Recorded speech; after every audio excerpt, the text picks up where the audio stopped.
fade green? Are you an ultimate Eagles football fan? Well, you're in the right place.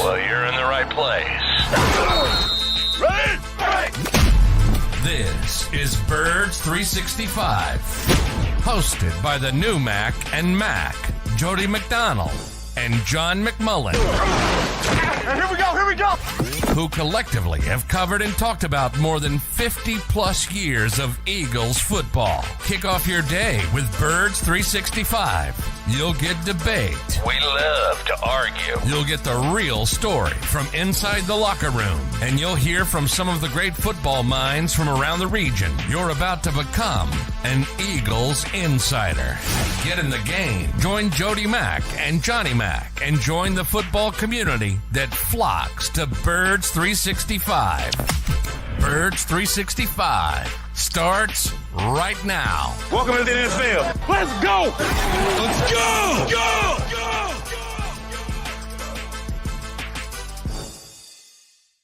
EAGLES, Eagles.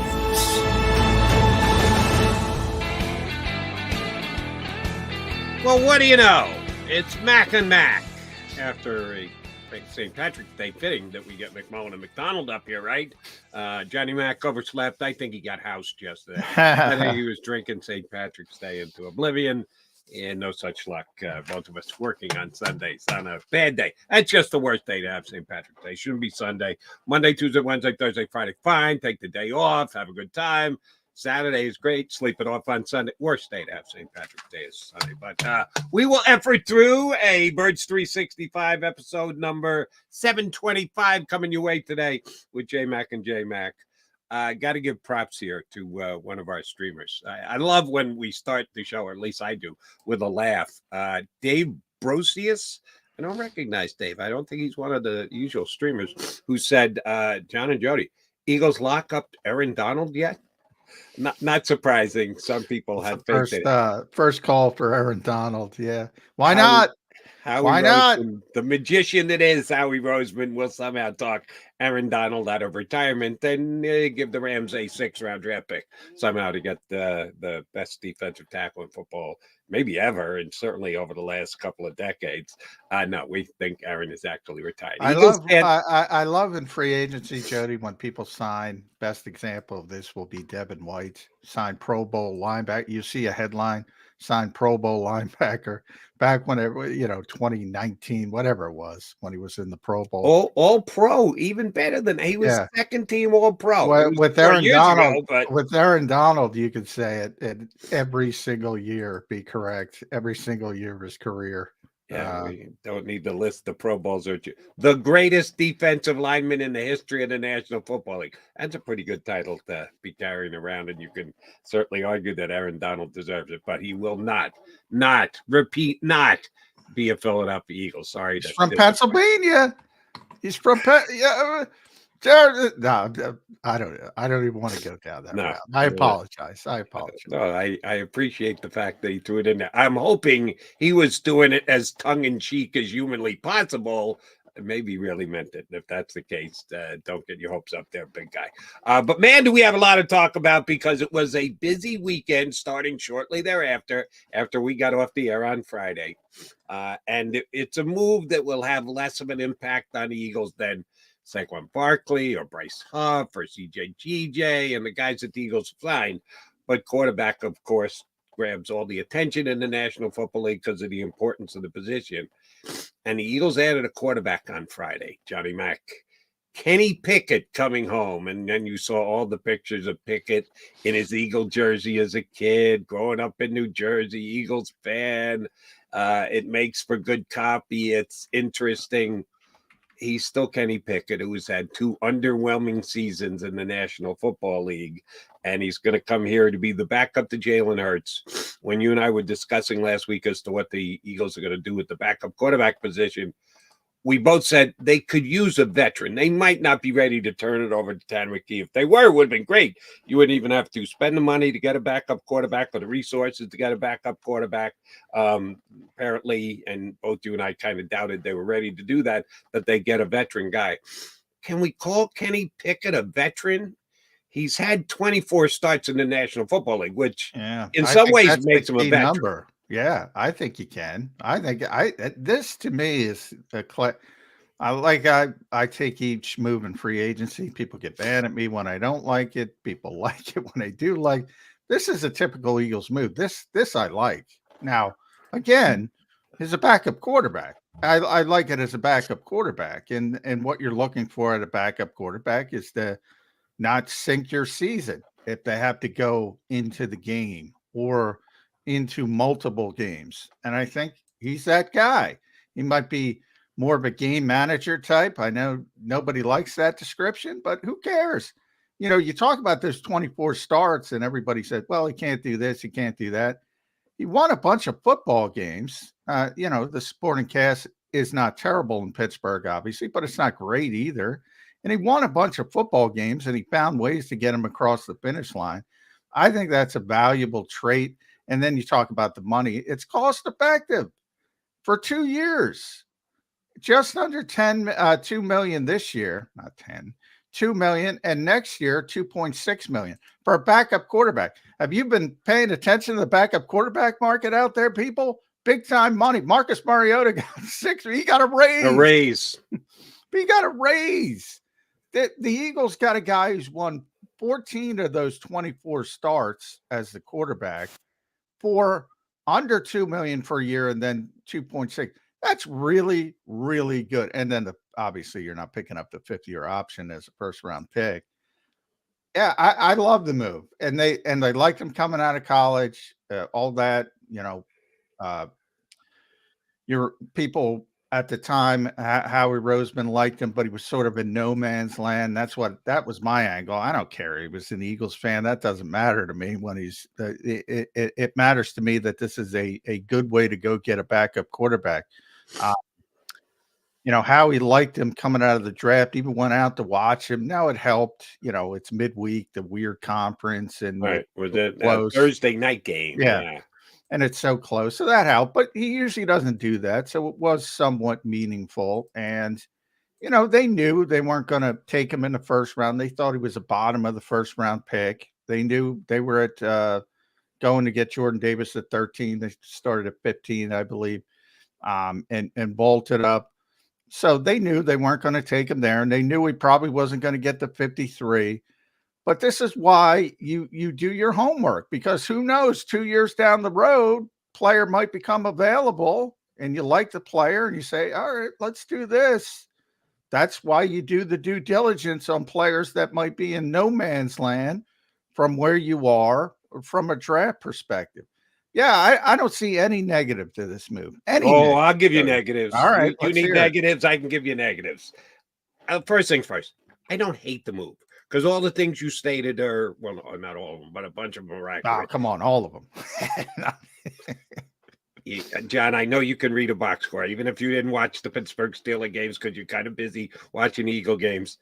The Pittsburgh Steelers won games that he started because of their defense or because of their running game, not because of Kenny Pickett. Kenny Pickett didn't get them to the finish line. Other players on the team got them to the finish line for him to have an above 500 record. That Kenny Pickett did not add anything, next to nothing, to the Steeler offense when he was their starting quarterback. I would go almost far enough to say the Steelers won despite Kenny Pickett, with the fact that he had a winning record. Those are just the stats and the facts from watching the tapes of the game. Number two, the fact that Howie went to see him in college, just because he liked them 2 years ago, doesn't mean he's developed and gotten better and or even lived up to expectations that they once had. It's nice that Howie liked them back then, but we've had 2 years to look at him, and he's blown nobody away to this point. So it's coincidental that Howie liked them a couple of years ago. And the biggest point of which is Justin Fields was available for less of a price than was. I'm with you. What you just said about Kenny Pickett, times it by 50 with Justin Fields. I'm with you coming out of the draft. You know that. I like Justin Fields coming out of the draft. It's interesting. Here in Philadelphia, we went through a season where you don't want to blame Jalen Hurts, so everybody blames, not everybody, but a lot of people blame Brian Johnson. You go out in Denver, Nathaniel Hackett. You go out in Chicago, Luke Getsy. You go out in Pittsburgh, Matt Canada. Why isn't it Matt Canada's fault? It might be Matt Canada's fault. The NFL spoke on Justin Fields. The NFL spoke on Justin Fields and where they think he is as a prospect. I don't think the Eagles like him as a player. They checked in on him because they check in on him. I don't think anybody likes him as a player. And maybe it was, I said, maybe Chicago. Obviously, you love the athleticism. He's the quarterback version of Devin White. That's what he is. He's a quarterback. He's a tremendous athlete. He's not very good at football right now. When I got to see him live, the first thing I said, and people can go to YouTube and watch the shows after when the Eagles were out in Chicago. I'm like, this guy's processing with a sundial. Ball doesn't come out. I don't think the Eagles, if you say, now, by no means am I trying to say Kenny Pickett's going to be a star quarterback in this league. But again, to get, and you say, yeah, they won with defense and a running game. But as a quarterback in this league, you can lose games. You can lose games by turning the football over, by making stupid mistakes, by not doing the right thing. Might even be throwing the football away to punt the football. He doesn't make a ton of mistakes, and that's what I want out of my backup quarterback. For all the talk about the small hands, I think he's fumbled one time in 2 years. One time in 2 years for all the talk about the small hands. Again, for the value, and that's another part. You get 2 years. Well, hold on. All right, the 2-year value. Someone has been telling me for 3 years now, we've been doing the show, that the Eagles treat day 2 picks like gold. You can't move a day 2 pick. When I was suggesting they trade a 3 for Patrick Queen, Howie Roseman will never trade a day 2 pick. There's no way he's going to give up day 2 pick. Round 5, round 6, 5. All right, fine, but he's not going to give up. They gave up a day 2 pick for Kenny Pickett. They gave up 22 spots in the draft. That's not what you said, John. I tried to ask you about that. The difference between a day 3 and a day 2 and a day 3 pick. And you just continue to tell me that. But day 2, they won't give up day 2. You can't give up day 2. There's a difference between day 2 and day 3. That day in between is huge. They gave it up. In general, Kenny Pickett. And you always say the opposite thing. So you're trying to beat me in an argument. If you want to beat me in an argument, 3rd round pick, 97th pick. They dropped 20, I think it was 22 spots in the draft. They dropped 22 spots in the draft and gave him a future 7th round pick. That's what they gave up for Kenny Pickett. Now, yes, is it when all the context of the draft goes away and whomever Pittsburgh takes with the 97th pick, I think it is, he'll always be a 3rd round pick. And if the Eagles keep that 4th round pick, that person will always be a 4th round pick. But that's the reality of it. They dropped 22 spots in the draft and gave him a 7th round pick for a guy who started 24 games. And you dismiss the contract part of it. I mean, Justin Fields is done after this year, and then he's got an option for $25.6 million. And we all know, no, Pittsburgh's not picking that up. Chicago, if they kept him, is not picking up. Nope. Philadelphia, if they acquired him, is not picking him up.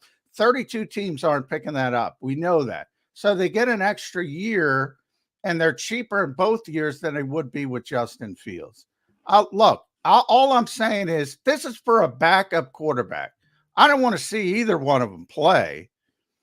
I don't want to see either of them play, but Kenny Pickett makes more sense than Justin Fields, unless you want to say, well, they could have got Justin Fields for a conditional 6th round pick, which they probably could have.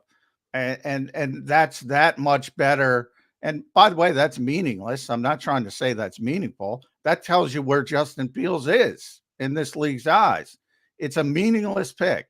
So from that standpoint, all right, if you like the player, but I don't think they like the player like everybody else. Okay. And I'm just telling you, I like Justin Fields significantly better than Kenny Pickett.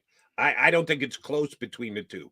And in all these things that we're putting on the table, are part of the equation. They all are. The fact that you had to give up a third-round pick, the fact that you get an extra year or cheap of Kenny Pickett as compared to Justin Fields. Justin Fields slightly more.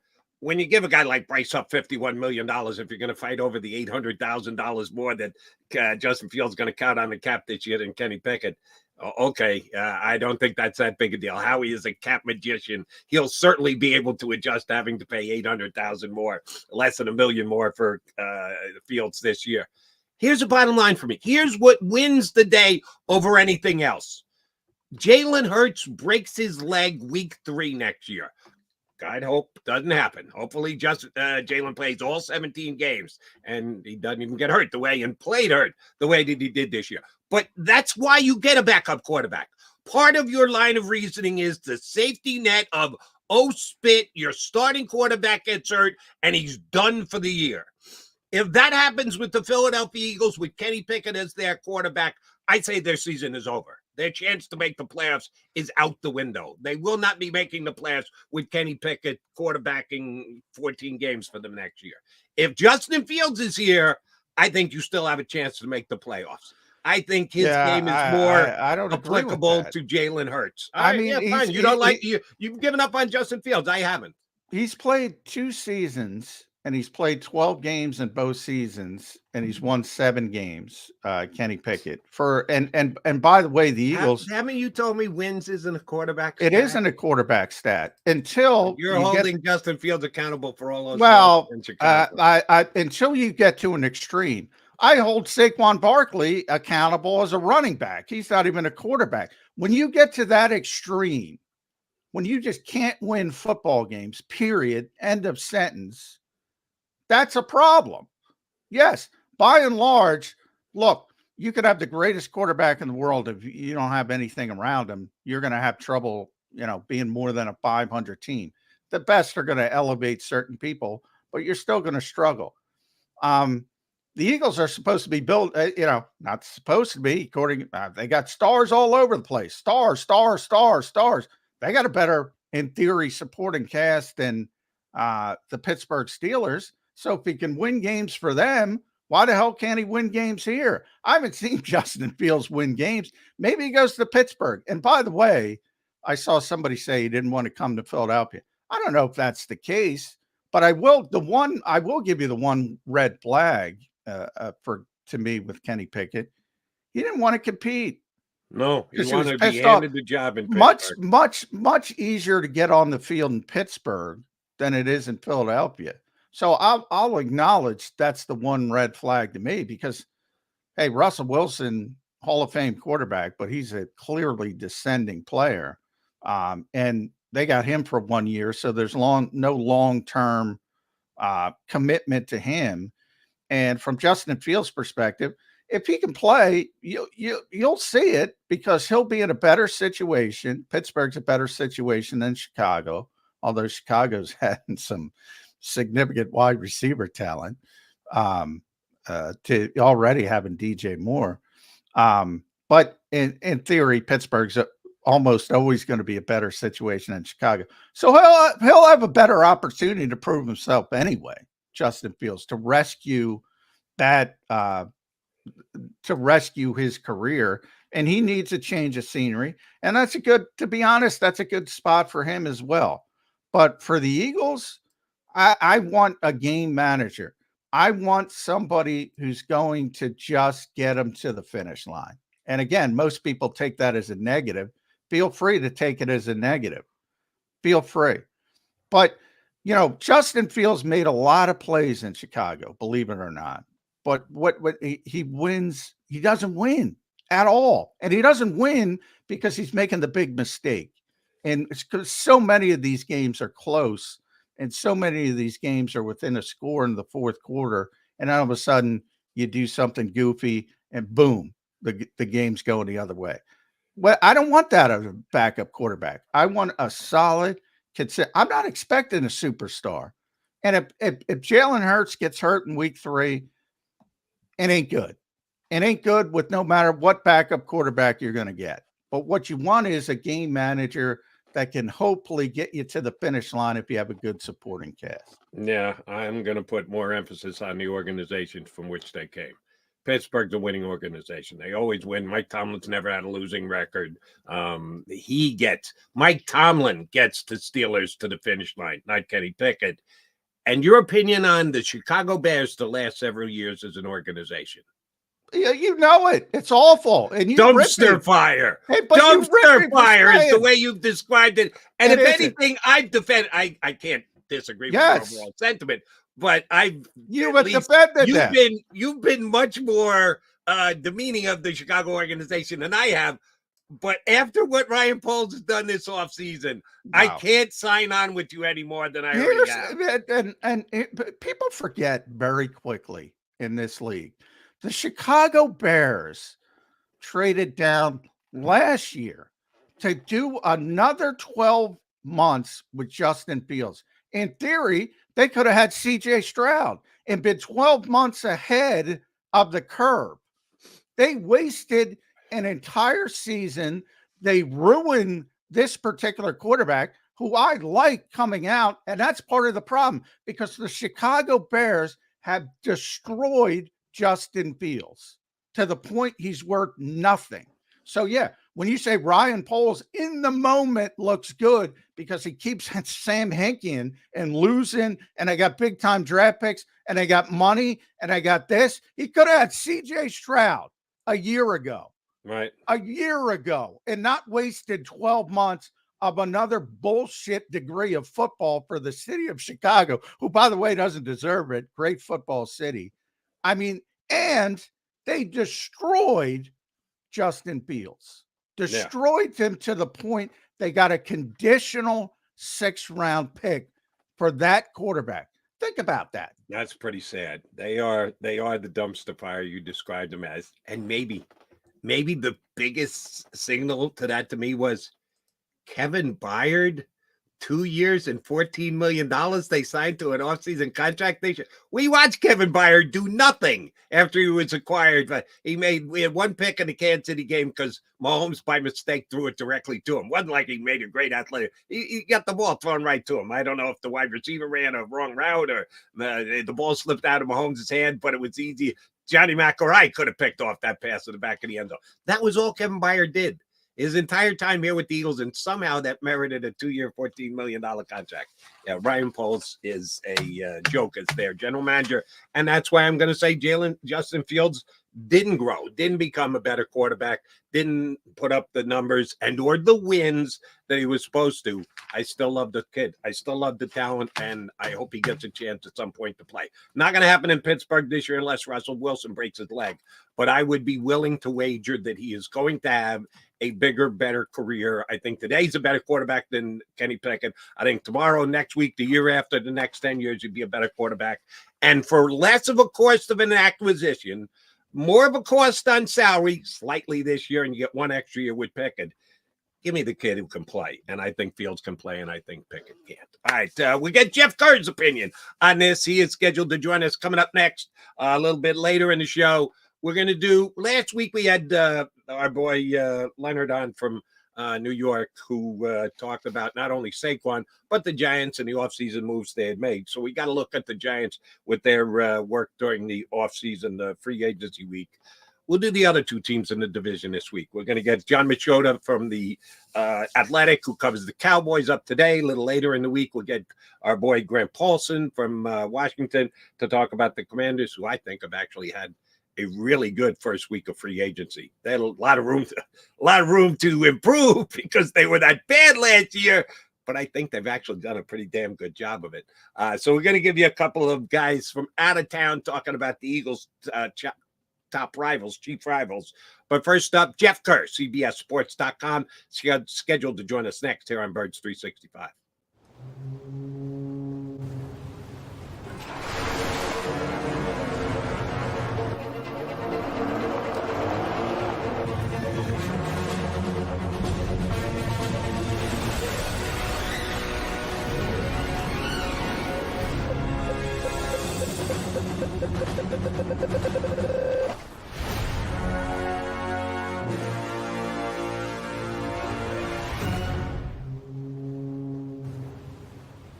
Imagine for a moment that you went to work today and when you came home, you were catastrophically injured. Your life and your family's life. That's what happened to union construction worker Mike Little. I was scared of what the end was going to be, but to be 100% honest with you, I knew I was going to be all right just by talking with Brian. In my heart, I just knew everything was going to be all right. Call the firm and find out why they say, "We got this." Call 215-458-2222.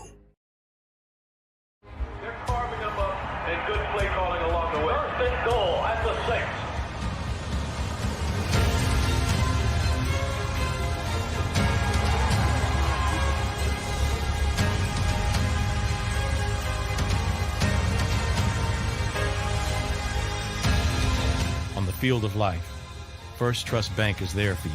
Champions on 3. 1, 2, 3. Because Philadelphia dreams deserve a Philadelphia bank.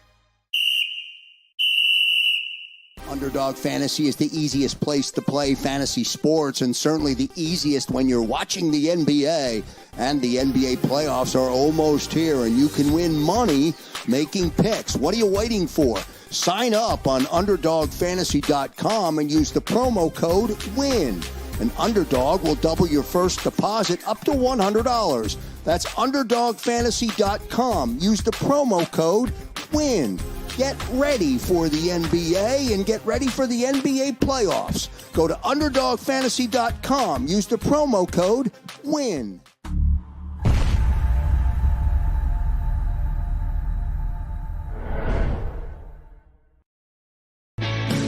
Hi everybody, my name's Jason Lombardi. I'm an inspector at DryTech.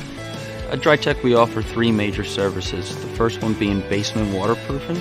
The second service we offer is foundation and structural repairs. And then the third service that we offer is mold remediation. If you feel you are having a waterproofing issue, give DryTech a call or check us out online.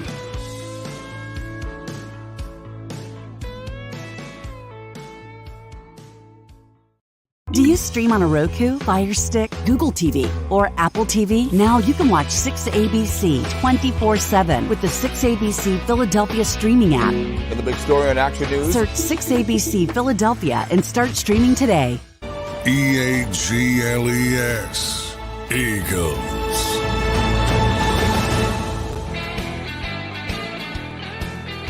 Mac guys here with you on Birds 365, waiting on Jeff Kerr from CBSSports.com to jump in when we get Jeff up. We'll punch him up for you guys.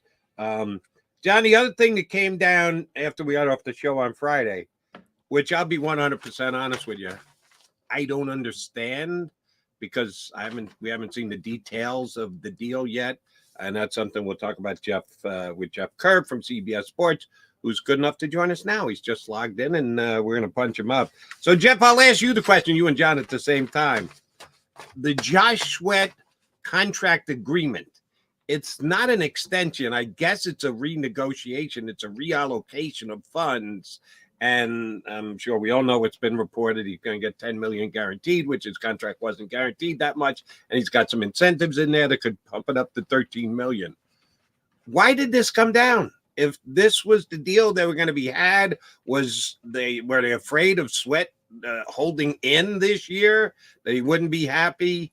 I get it. You give a guy the ability to go out and negotiate with someone else and they get a feel of the market.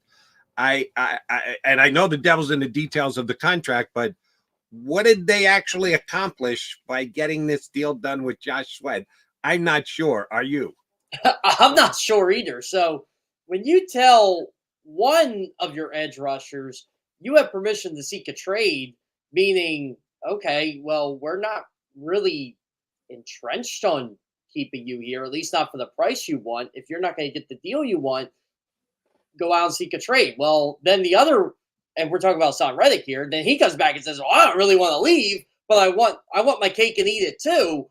So I guess they go to the other one, Josh Sweat, and say, well, you know what? He's 26. He's a guy that teams can probably pay for. And then the Giants get a second and a fifth for Brian Burns. And now teams are looking at, well, okay, if the Panthers are dumb, maybe we can get a fourth for Josh Sweat. Well, the Eagles are probably like, well, no, he's better than that. So let's call up Josh Sweat and Zander Reddick, see who wants to renegotiate. I think Josh Sweat said okay, and I'll get my free agency next year. But this whole saga is confusing. As of Thursday, I would have guessed Josh Sweat would not be here, but he is, and now I'm not certain about Sam Reddick. Yeah, this kind of reminds me of the Slay scenario, and overall the overriding.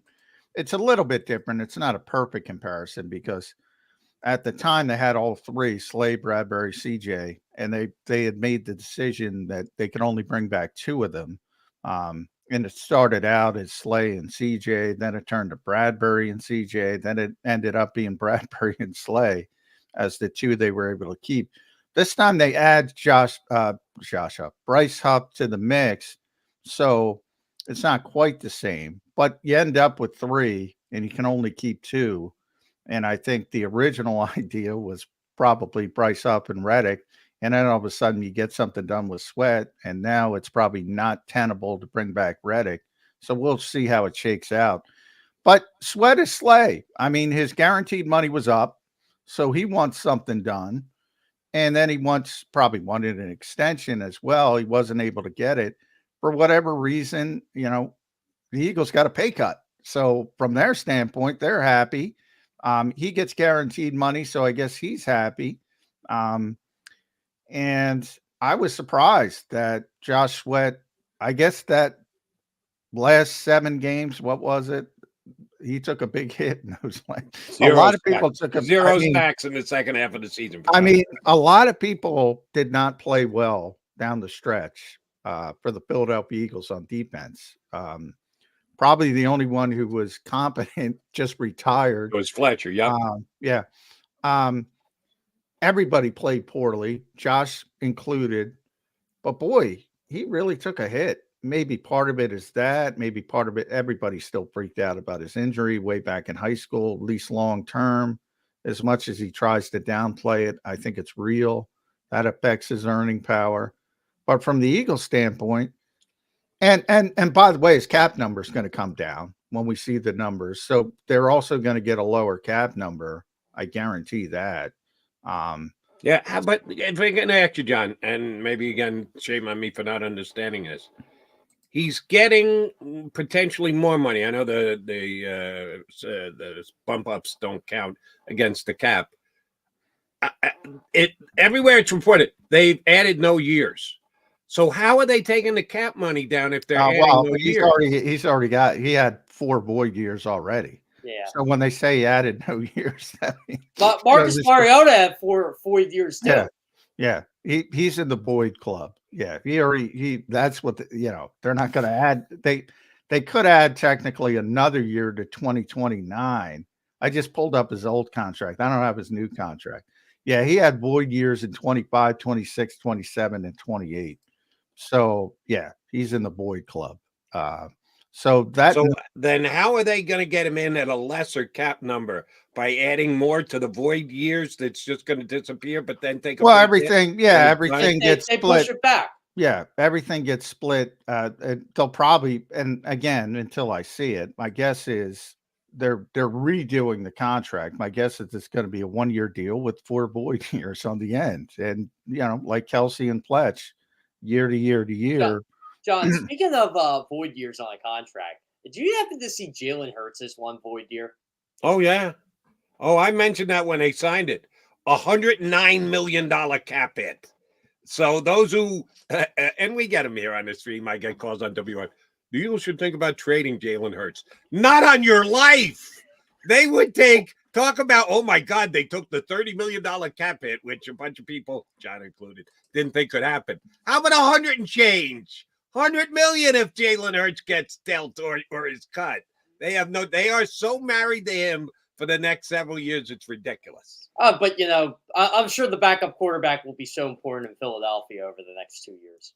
Oh, I've said for a while the NFL at some point's got to stop the void year stuff. I think the league as a whole, I think, has to stop it. I do. I don't know if they will. More teams. The Eagles were kind of at the forefront of it. Cleveland does it a lot because Andrew Berry was here now, and a bunch of other teams are starting. The Giants are starting to do it. Brandon Brooks. Oh, the Saints. Saints do it every year because Saints. they have to cut guys just to get underneath the cap. Well, the problem with the Saints is they're just not as smart at manipulating as Roseman and all them are. That's true. Yeah, but I mean, yeah, at some point, yeah. And people say, yeah, I got so many questions when I would say, well, the Eagles still are going to owe Jason Kelce money in 2025, 2024, and 2025. And fans are, what do you mean he retired? I'm like, you got to pay. This is money already paid. Yeah, this is money already. This ain't new money. He's not getting new money. The Eagles haven't allocated it under the salary cap. It's basically just accounting. The salary cap is accounting. Yep. It's not real money. Yeah. And eventually you got to put that money on the books. There's $3.9 million on the books for Marcus Mariota on the cap. People don't know that. He took he took the base salary of, I think it was I want to say it was like 1.1 million or something like that last year. And to make the cap hit easier. So that's what the Eagles do. That's what they're going. I haven't seen it. I'm guessing, but it's good speculation. That's what they're going to do with Josh Sweat. And we'll see when it comes out, but I would be stunned if there aren't, and we'll see how many void years. You don't have to go to 4, but my guess is there's going to be at least a couple void years on there to get the cap number down. I always tell Eagles fans, if you want to just have some fun with your football team, you don't even have to understand it. Just go to overthecap.com and look at everybody's contract. Yeah, and I saw you tweet that last night, and the Eagles are like $39 million under the Yeah, but that's what over the cap doesn't include Bryce Huff. Yeah, doesn't include CJ GJ. So the number right now on over the cap for the Eagles and their cap space is bullshit. That's what it is. Well, same with spot track. Irrelevant because they don't have some of the contracts included that are the biggest signings they've had. It's same with spot track. So you just got to go with what's reported. That's all it is. And, ultimately, I think they're going to be, maybe $15-17 million under when you get it all depends how they set up the deals. Maybe that's what over the cap and spot track, that's why they're waiting. They're just waiting to get year to year on the deal. None of us know. We're all speculating. Yeah, you can the only ones who know for sure the Eagles as to how much actual cap space they have. The message, I always have cryptic messages in tweets. There's money to spend. That's it. Yeah, they still have money to spend, but I do think the splashy moves are done. Well, I shouldn't say that because you still have potential trades. Hassan Reddick could be, obviously there could be, but going out and signing other free agents, I think the splashy moves are done as far as that goes. Agree or disagree? I'm not saying the Oren Burkses of the world. I'm not saying anybody. I'm saying splashy. A lot of fans want Justin Simmons to come in with C.J. Gardner-Johnson. Not that price. No. Yeah, not his price. He wants like 11, 12 million a year. That ain't going to happen. Yeah, that's what I mean. That type of players off the table. If you said 11 and 12 million, who's a better player, Justin Simmons or C.J. Gardner-Johnson? Justin Simmons. Simmons is. And C.J.'s up to, and again, another contract we don't know about what the actual numbers are going to be. We know there will be bonuses included, incentives. They're both $11 million players. I'm taking Simmons. That would be my evaluation of it. Now, CJ's younger, and if you think the age is a big factor, maybe that is enough to swing. Well, I'm not arguing. I think Simmons is a better football player, and I want the better football player. But I'm saying the Eagles made their decision. They're not getting it's over. It's done with. Yeah, but I consider and go, I would have rather have done this. Like, here's the next time we got to with Jeff Kerr. I wrote them down yesterday. There are 9 linebackers who were free agents this year, some of which you signed before, some of which you signed after.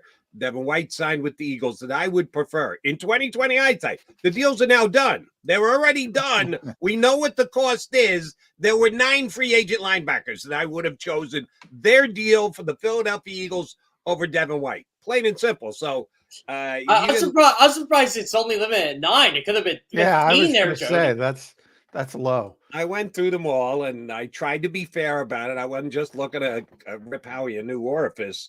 But I realistically believe there were 9 linebackers who were better players and better fits for the Eagles, even with some being lesser money, some being more money. Try and evaluate it all that I think would have been better signings than Devin White. I'm not a fan. John's not a fan. Jeff Kerr, you any kind of a fan? No. I'll just be honest. So I know a couple writers. I might like Oren Burks better than Devin. Yeah. He might play over him. But I know a couple writers in Tampa, and the one I'm really close with is really plugged into the organization, more specifically Jason Light. And I tweeted what he told me. Eagles fans didn't like that, very athletic, but, pretty much very athletic. Everybody starts the same way. By the way, Jeff, I talked to a bunch of people in Tampa. They all start the same way. Very athletic, but yeah. And then they're yelling at me. Then they're yelling at me. I had someone actually say, that must have been the reporter that asked Todd Bowles about the dome thing. And I was going to fire back, but I decided to respect the female reporter that asked. One, she doesn't cover the Bucs. She works for the local news station, so I wanted to hold back on that. I said, two, you have no idea what you're talking about because you don't know who these people are talking to. So shut up. People just say whatever they want now. They have no accountability for anything. And it's ridiculous. Well, certainly when it comes to their favorite football players. Once you put on the right jersey, you become. And look, the guy was the 5th overall pick in the draft. We talk about it all the time. Pedigree's a real thing. Jody and I talk about this all the time. And people don't want to give up on the 5th overall pick in the draft. Tampa didn't want to give up on him. Tampa kept throwing him out there for 5 years. Because why?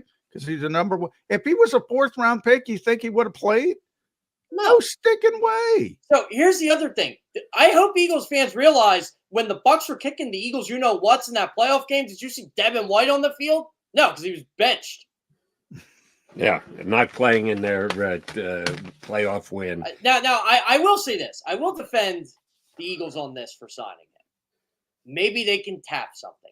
Maybe. But history shows, Devin White's going to be on this football team. This isn't Devontae Parker. But I'm not going 100% there. I'm going, don't get me wrong, it's 95, but if something falls their way on draft night, and obviously I'm not talking about in the first round, but they get a legitimate prospected linebacker on day 2, and that guy shows up in the training camp, and they say, wow, he's doing well. We're going to make him a day 1 starter. I could see them moving on. I think it's a small window, and again, we got to see the contract. But I'm sure they can move on pretty quickly. And if you start talking about 3rd linebacker, well, that's a better role for Oren Burks than it is for Devin. So, in that scenario, I could see them saying, you know what? He's not our 5th overall pick. We can move on.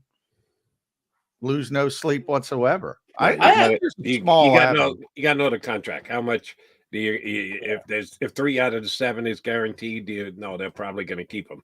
But if 500,000 and 7 is guaranteed, they may be very willing to move on.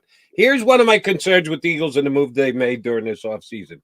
Jeff Kerr, Bryce Huff, 3 years, $51 million. What does he do well? Oh, I guess after the quarterback. Devin White, $7.5 million. What does he do well? I guess you could say he blitzes well. Very good. Scott Bourne, outside linebacker / edge guy. What does he do well? He gets out to the quarterback. He goes forward. Every Eagle defensive move that they made this offseason, and you could probably even put Chauncey Gardner in there, in that he's his best strength is that he's a ball hawk and he comes up with picks. But there isn't one guy they've signed this offseason, one move that they've made where I said, yeah, this will help them with run defense. Johnny's got the famous line, which I steal and use all the time. Nobody cares about stopping the run until they have to stop the run. And it's very true. It is a true statement. It is absolutely on point. And the Eagles are personifying it this year. They've done nothing. I mean nothing. They've lost Fletcher Cox, who was probably their best run stopper. Sorry, Mr. Davis. You're supposed to be this great run stopper. You haven't flashed it yet in 2 years. They've gone backwards. They were terrible against the run last year, And now on paper, to me, they look worse. How is that upgrading your defense other than getting Vic Fangio to run the thing? I thought about this. I think your defense is slightly better because I think they needed C.J. Gardner-Johnson more than a lot of people realize they need. Well, I shouldn't say that. I think a lot of people knew they needed C.J. Gardner-Johnson. But, yeah, you're right, Jody. Like, who's this dominant run? If Jordan Davis can be the guy we think he can be, and the Kobe D can stay By the on the way, field. I think you're being way too harsh on Joe. I think he's been solid. Maybe not as dominant as I hoped. Where was he drafted, John?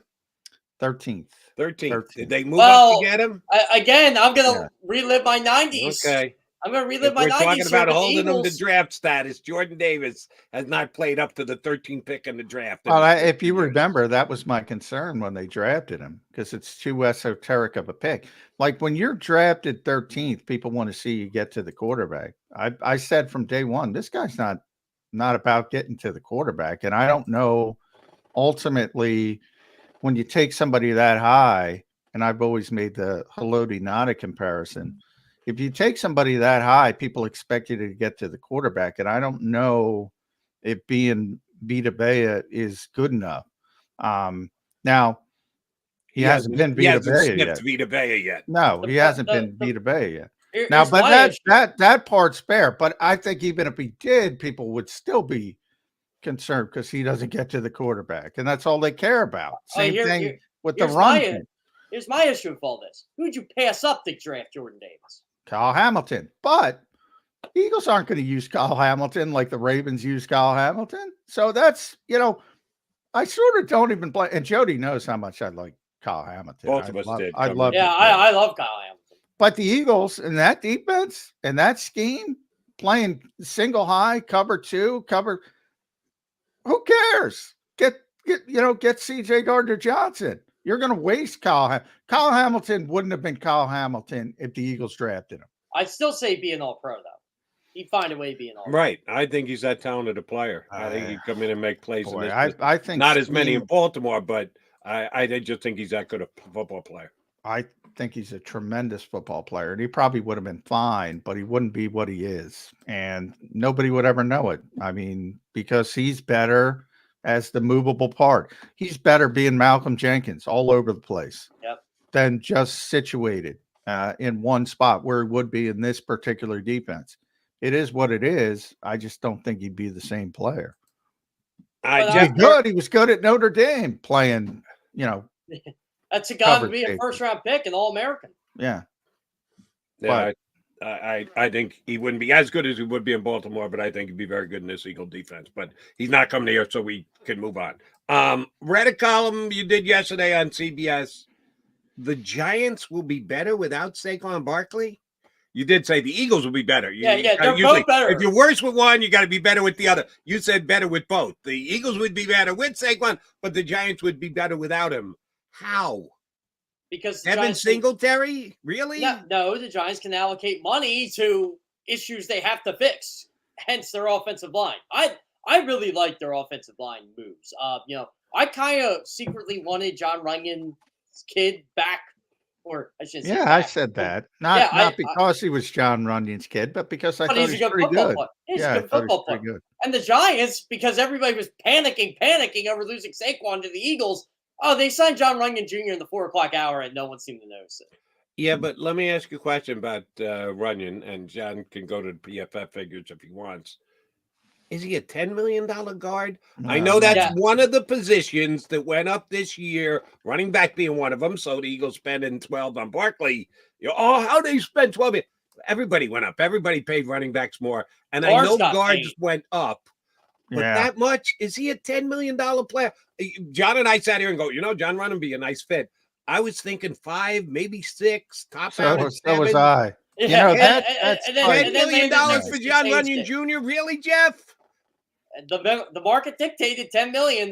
Blame Landon Dickerson, blame the Eagles. They paid him $21 million. Blame the Panthers. They paid Robert Hunt $20 million a year. $10 million. Dotson, Kevin Dotson. Yeah, Kevin Dotson got. Yeah, what's Kevin Zeitler going to get paid?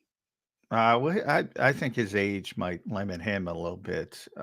He might have been the Ravens, and this is kind of crazy because the Ravens had really good offensive line last year. He might have been their most consistent and best one. He's been good for a long time, but you know this league and age with 34. Yep.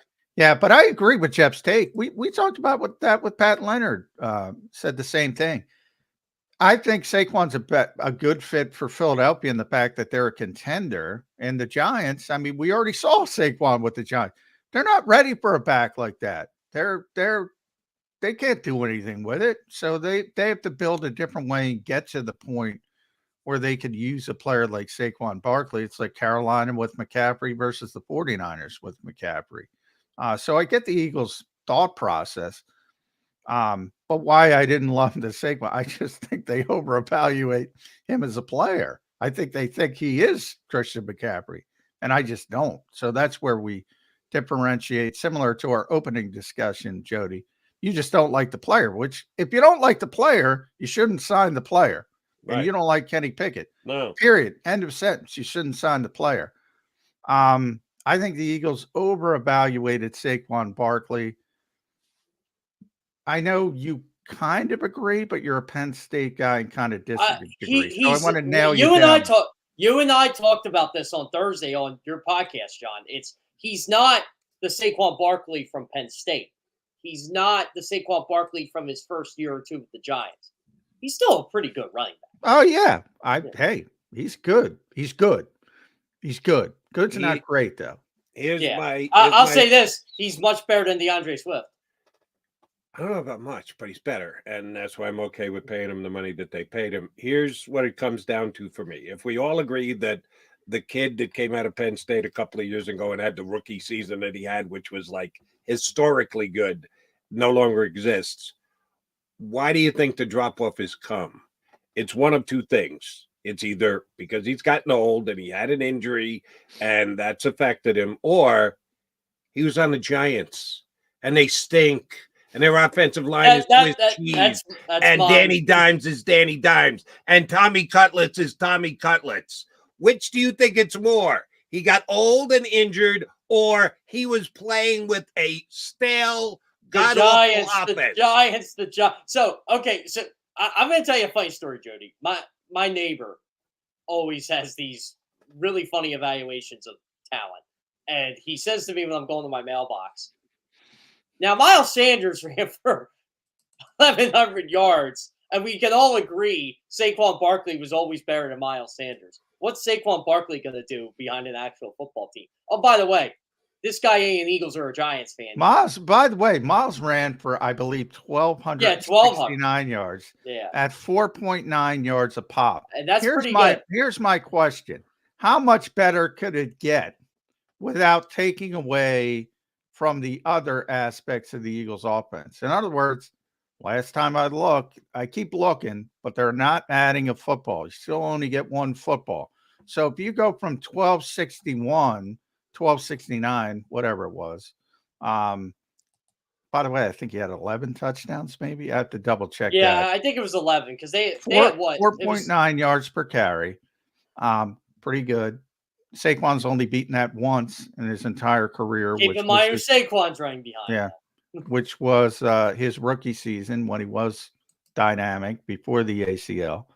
How much better could it possibly get than that? It could get better if Are we talking about 2,000 yards? No. Are we talking Derrick Henry territory? No, but I'll tell you where it can get better. If they do what they should have did with DeAndre Swift last year and throw him the football and let him get those yards from scrimmage. I've made this statement before, and I want to hear both of your thoughts on this.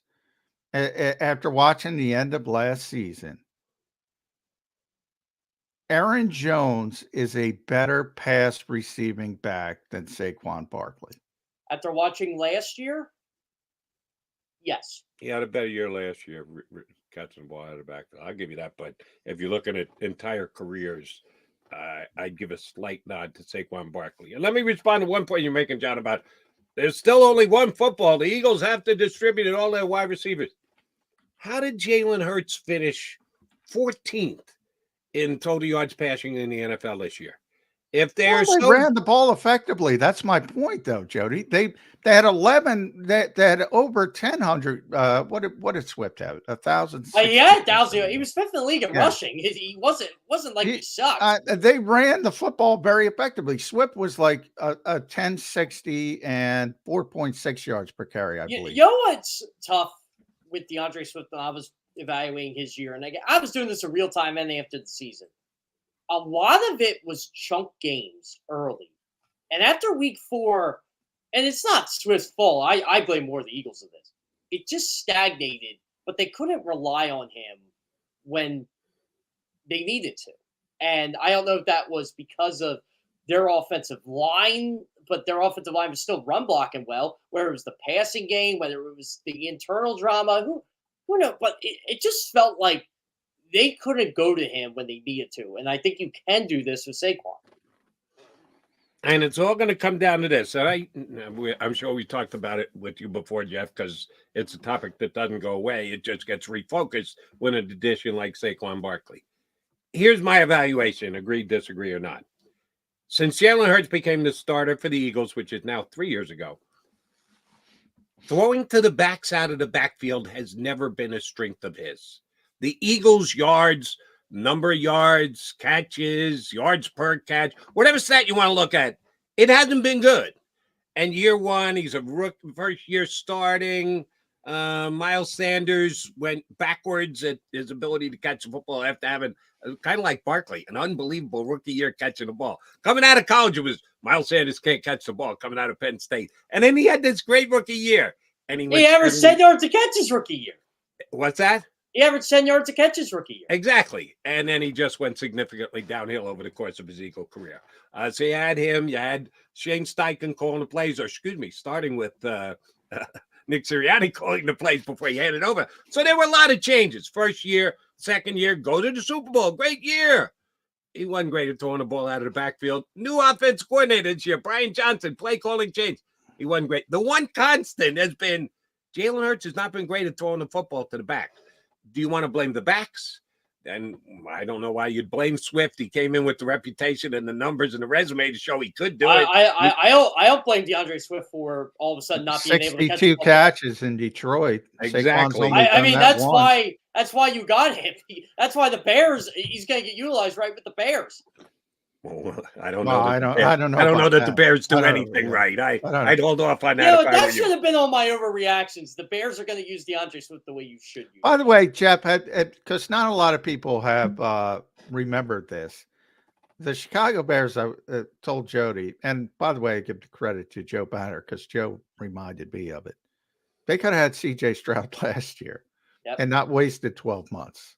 Now, you got to evaluate, correct. Most people had Bryce Young ahead of CJ because of his poor S2 cognitive test or whatever the hell. Well, you know what? I had to explain the S2 to people last year, and I actually talked to some people in Stroud's camp, and they're like, they don't even know what it was. They had no idea. Yeah. But they could have not wasted 12 months and had CJ Stroud, in theory. And by the way, you know, they also traded down twice. They could have had Jalen Carter, which is I went through that. Unbelievable. Bad organization. So to assume they're going to do anything correctly is probably specious. At some point, you know, they lose so many games. They get some good players. They get some good draft picks, much like Sam Hinkie with the Sixers. Yeah, eventually you're going to get some good players. But I'm confident they're going to make poor decisions moving forward. The Eagles usually make good decisions. So I'll end it there with you at Jeff Kerr CBS. Make sure you follow Jeff on X, Twitter. Read him at CBS, does a tremendous job. Just from what I'd like to judge the Eagles' moves on, when they make sense to me or they don't make sense. Which move makes the most sense to Jeff Kerr? Which move makes the least sense to Jeff Kerr? I think getting C.J. Gardner-Johnson back made the most sense because you needed a safety. And did you strike out on Xavier McKinney? From all accounts I've read, heard, was told, yeah, that was the guy they were trying to get. They were trying to get both Giants guys. I don't know if they were a serious player in McKinney or not, but I knew they were interested. but you were able to make amends and get CJ Gardner-Johnson back in the defense and the system that he's kind of familiar with, even though it was Gannon and Fangio. They kind of ran the same thing. So I like that move. I thought they needed to make that move. So that's the one that makes the most. The least, I don't get why they even messed with Devin White, but he's here and let's give him an opportunity. Yeah, I was surprised my guy Ruben made the argument for it's not a bad signing because it's a short-term thing, and if he's not good enough, it's only one. Yeah, but you want to win this year. That's why you brought him in. You're worried this year, and I don't think he can play. And I think there were other linebackers out there that they could have signed that could have been better for very similar deals and or pay a little bit more, get a lot better at the linebacker position. You know what, Jody? I think people were duped because the Eagles did sign Saquon. And everybody goes, oh, the Eagles care about a running back. Maybe they'll care about a linebacker. I'm like, nah, I don't think they care about a linebacker because they would have went after one. No, not. And again, we have yet to see the details. It could be that he's in on a much cheaper deal than 7.5. We know it's not going to be 7.5 because it's up to 7.5. We don't know what the number's going to be. And by the way, I agree with Rube. Don't get from a financial perspective. I'm pretty confident it's not going to hurt the Eagles at all. But that to me, I can say that about almost every, unless you're talking move. About, you can say it about every move with every team. Yeah, so what does it say? It says nothing. Exactly. The Kenny Pickett trade was great because of the financial. I know. And you got 2 years of team control. Yeah. That to me is irrelevant. I know that going in, I stipulated. Eagles sign good contracts. That's what they do. Now he's very good at signing contracts. They sign good contracts. I'm not worried about that. They're going to sign a good contract. Do you think the Eagles make a trade for a linebacker? No. It's possible. They've done nothing. They signed like people love to put stuff in pen. Like Devin White and Oren Burks are here to replace Zach Cunningham and Nick Morrow. Well, maybe, potentially. Right now they are if they had to play on Sunday, but they don't have to play on Sunday. And if something else falls in their lap, they're not prohibited from doing something else because they signed these two players. Now, I had 2 different Bucks writers tell me this too. If Devin White wasn't playing on the 5th-year option last year, or if he was still on his rookie contract, the Eagles would have traded for him last year. They did like him. So it wasn't a big Everybody liked him coming out, though. That's true. I mean, Howie Roseman loves Kenny Pickett.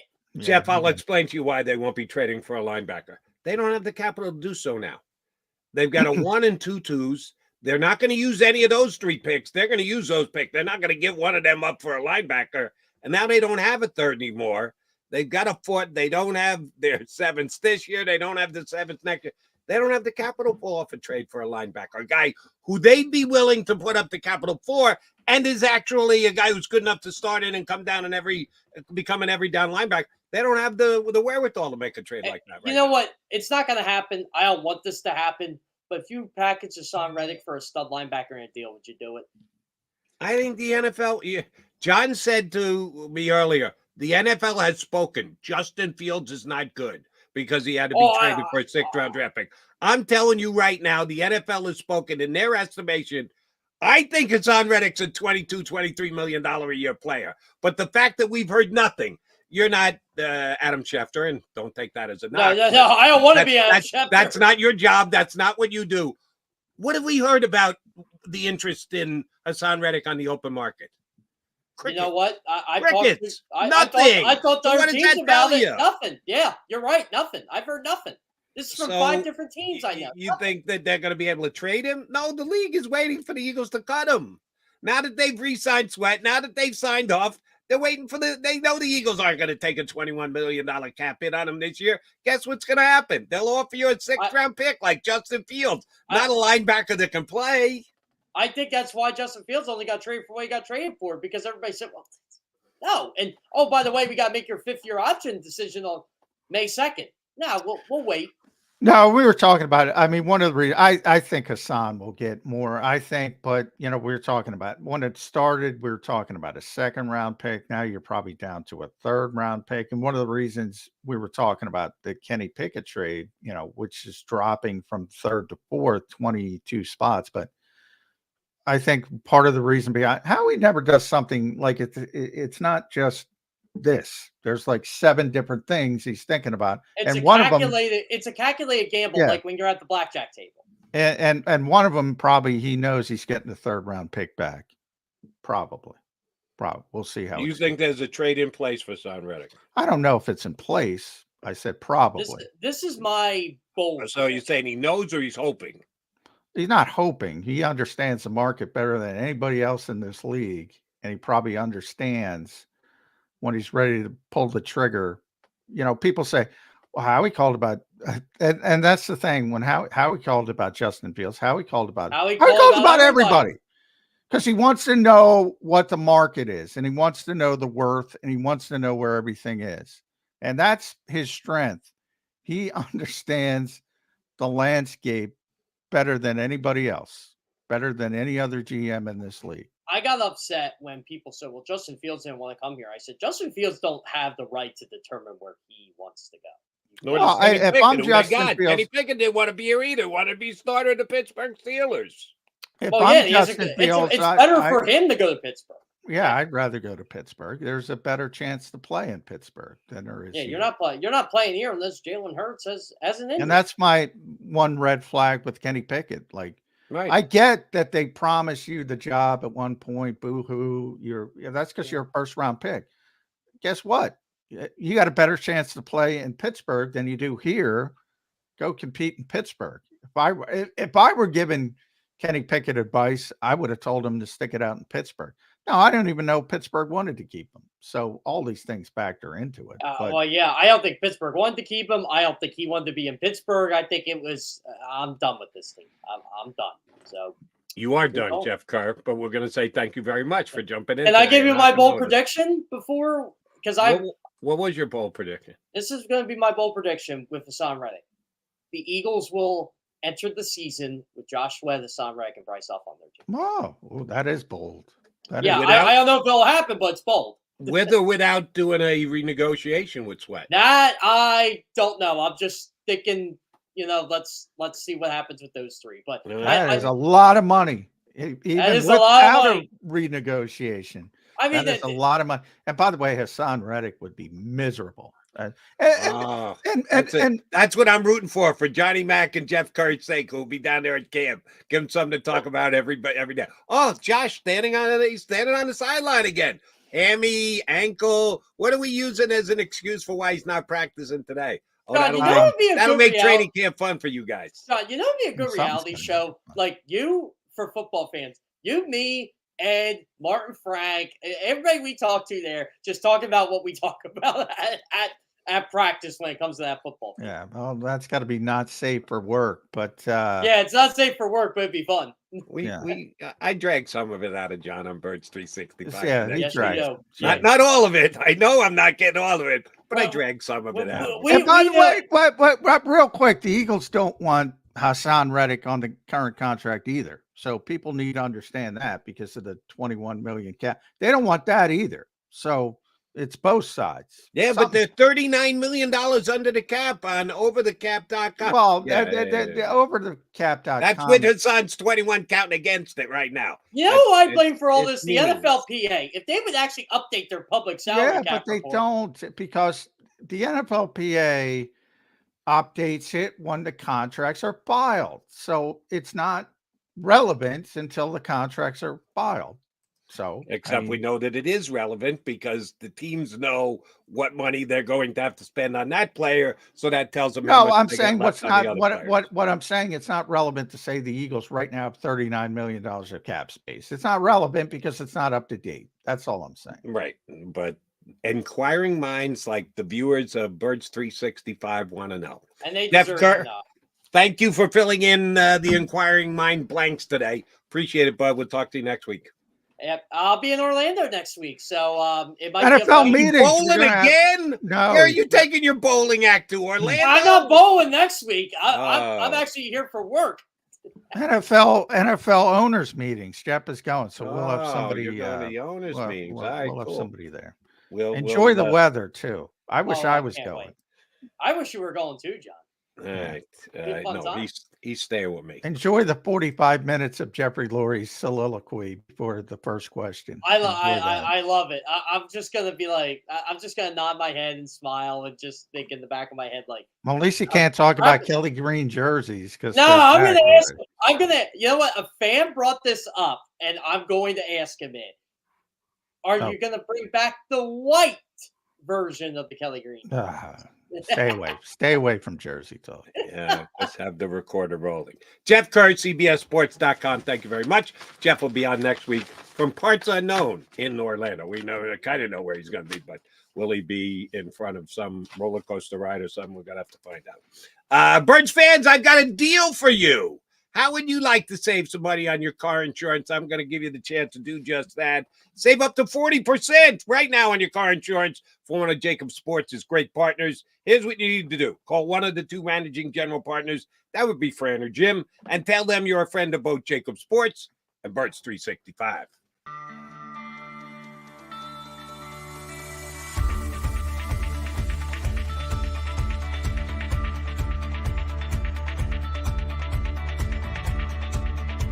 Hi, I'm Jim Muehlbronner, Managing Partner at Del Val Insurance Group. Give us a call. We're a local, knowledgeable agency, not an 800 number. Go Birds!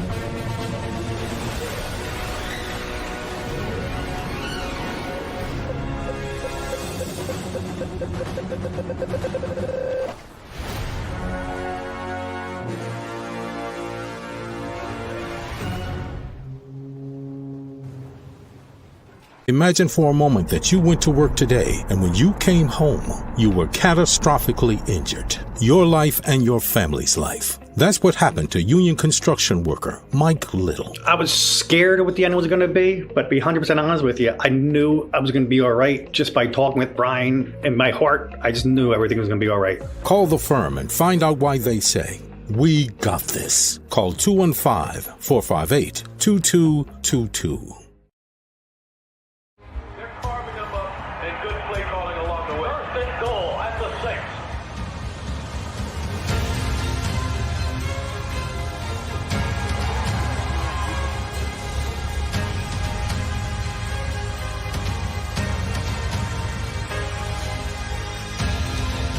Field of life, First Trust Bank is there for you. Champions on 3. 1, 2, 3. Because Philadelphia dreams deserve a Philadelphia bank. Underdog Fantasy is the easiest place to play fantasy sports, and certainly the easiest when you're watching the NBA. And the NBA playoffs are almost here, and you can win money making picks. What are you waiting for? Sign up on UnderdogFantasy.com and use the promo code WIN. An Underdog will double your first deposit up to $100. That's UnderdogFantasy.com. Use the promo code WIN. Get ready for the NBA and get ready for the NBA playoffs. Go to UnderdogFantasy.com. Use the promo code WIN.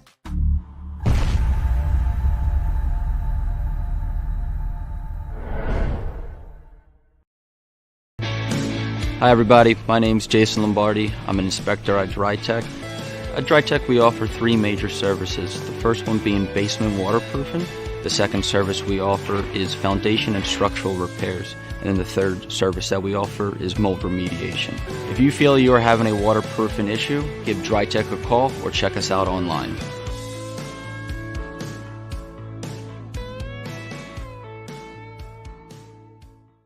Do you stream on a Roku, Fire Stick, Google TV, or Apple TV? Now you can watch 6ABC 24/7 with the 6ABC Philadelphia streaming app. For the big story on Action News, search 6ABC Philadelphia and start streaming today. EAGLES, Eagles.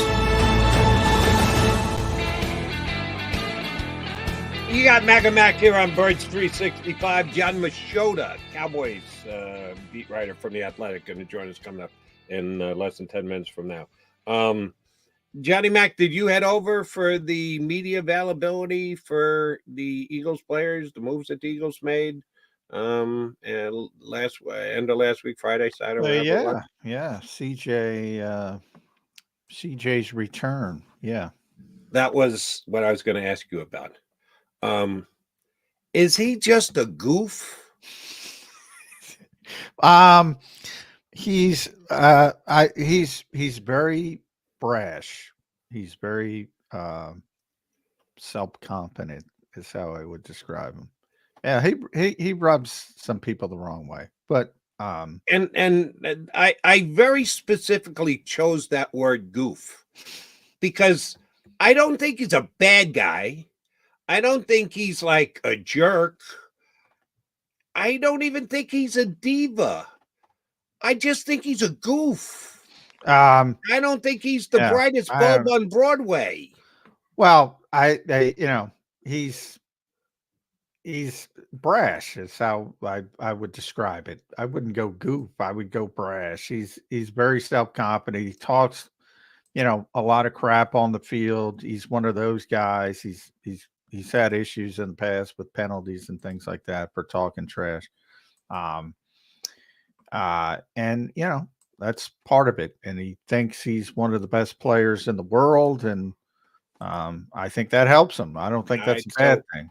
I will ask you, when was he either lying, kidding himself, kidding the Philadelphia Eagles fans when he said at the end of his tenure here, the bad things he said about Philadelphia and the fans are jerks and whatever, and what he said on Friday with, couldn't be happier to be back. I love Philadelphia. He's got to be lying one of those. Nothing changed over the 12 months other than his bank account that would have that drastic a change. So was he kidding everybody then? Is he kidding everybody now? That to me is a pretty goofy thing to try and pull off. I think it was pretty good from going back to where he was. He called Eagles fans obnoxious, which they can be.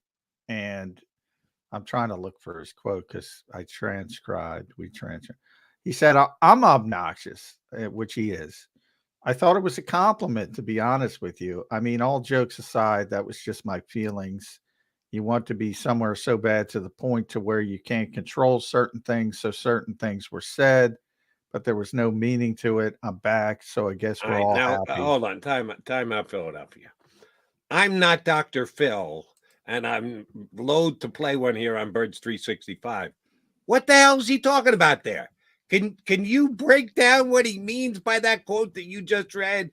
I want to be there so badly I can't. Well, I can't follow along. I'm no Mensa Society member, but I'm also nobody's dummy. That doesn't make any sense to me. He's just a goof. No, he wanted to come back to Philadelphia. He wanted to play for the Eagles, and he was disappointed when the contract wasn't there. So he was attempting to do so by calling their fans obnoxious? No, that was after he was leaving. And in fact, it was after he left. And someone asked him, what's the best thing? What's the worst thing about Philadelphia? Or essentially, I'm paraphrasing. And he said, the worst thing is the fans. They're obnoxious, which, look, by the way, I don't know if this is breaking news. Most players are savvy enough not to say it in public like CJ did. Not everybody loves the fans here who play on the Eagles. If you give them crap, they're probably not thrilled. I don't know if that should be, you would need Dr. Phil for that either. I mean, if you crap on somebody, they're probably not going to like you. There have been numerous Eagles players here. And who crapped on CJ Johnson when he was here? A lot of people crapped on him out the door when he signed elsewhere and when the contract, remember the contract talk and his agent saying there was a lot of controversy, whether his agent had tweeted the wrong numbers, the right numbers. And yeah, there was a lot of people saying some stuff. And when he was here, he got his car stolen. I mean, there were some issues. But, And oh, by the way, he got paid enough to buy a fleet of Kias if he needs to replace the Kia. Yeah, but still, nobody wants going to go. I don't care how much money you make. Nobody wants their car stolen. Come on. Even from the just, is it nice to be able to replace it because you have a lot of money? Yes, right away. But nobody wants their stinking car stolen. So I get when people are upset when that happens to them. By the way, it happened to another Eagles player. My point would be, because you got your car stolen, it doesn't make the Eagles fan base obnoxious. That just the way I would look at it. Wait a minute. Now, are we saying the Eagles fan base is not obnoxious? A percentage of it is. I would not use a sweeping term like the Eagle fan base is obnoxious. And I would be bright enough to say some of the Eagle fan base is obnoxious. CJ said, I'm obnoxious. I didn't think it was that big, and he is obnoxious. Did he say that when he originally said it, or did he say that when he explained himself, attempt to explain himself as he was cashing his $33 million check the other day? Well, he said it afterwards, and I think everybody's happy because guess what? They missed his playmaking. So I think everybody's happy in the end.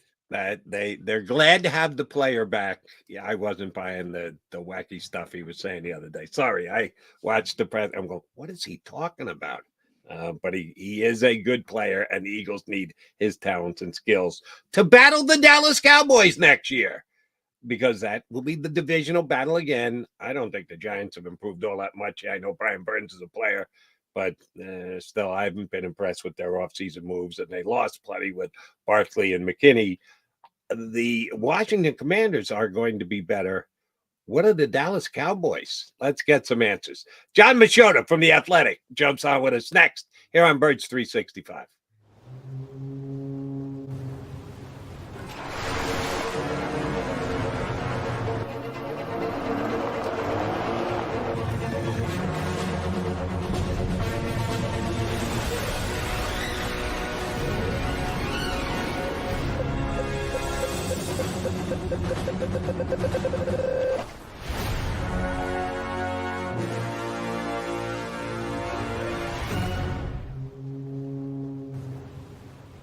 Imagine for a moment that you went to work today, and when you came home, you were catastrophically injured. Your life and your family's life. That's what happened to union construction worker Mike Little. I was scared of what the end was going to be, but to be 100% honest with you, I knew I was going to be all right just by talking with Brian. In my heart, I just knew everything was going to be all right. Call the firm and find out why they say, "We got this." Call 215-458-2222.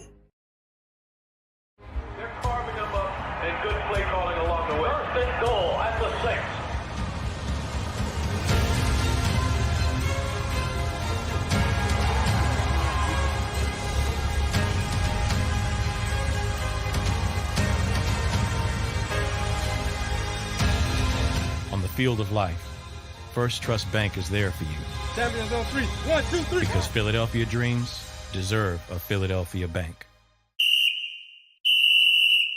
Underdog Fantasy is the easiest place to play fantasy sports, and certainly the easiest when you're watching the NBA. And the NBA playoffs are almost here, and you can win money making picks. What are you waiting for? Sign up on UnderdogFantasy.com and use the promo code WIN. An Underdog will double your first deposit up to $100. That's UnderdogFantasy.com. Use the promo code WIN.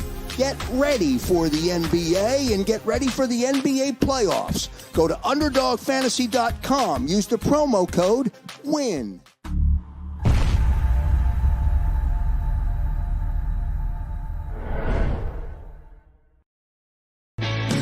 Hi everybody, my name's Jason Lombardi. I'm an inspector at DryTech. At DryTech we offer three major services, the first one being basement waterproofing, the second service we offer is foundation and structural repairs, and then the third service that we offer is mold remediation. If you feel you are having a waterproofing issue, give DryTech a call or check us out online.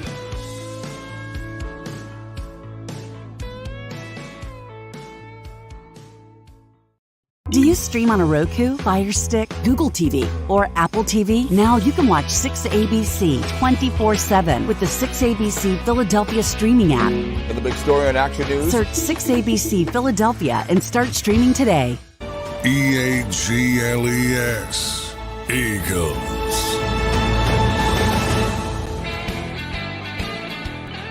You got Mac here on Birds 365. We're adding another JM to the mix. He writes for The Athletic, covering the Cowboys day in and day out. His podcast about the Cowboys, not to be confused with How About the Cowboys. Very well done if you're a Dallas Cowboy fan. We like him for his Cowboy insight.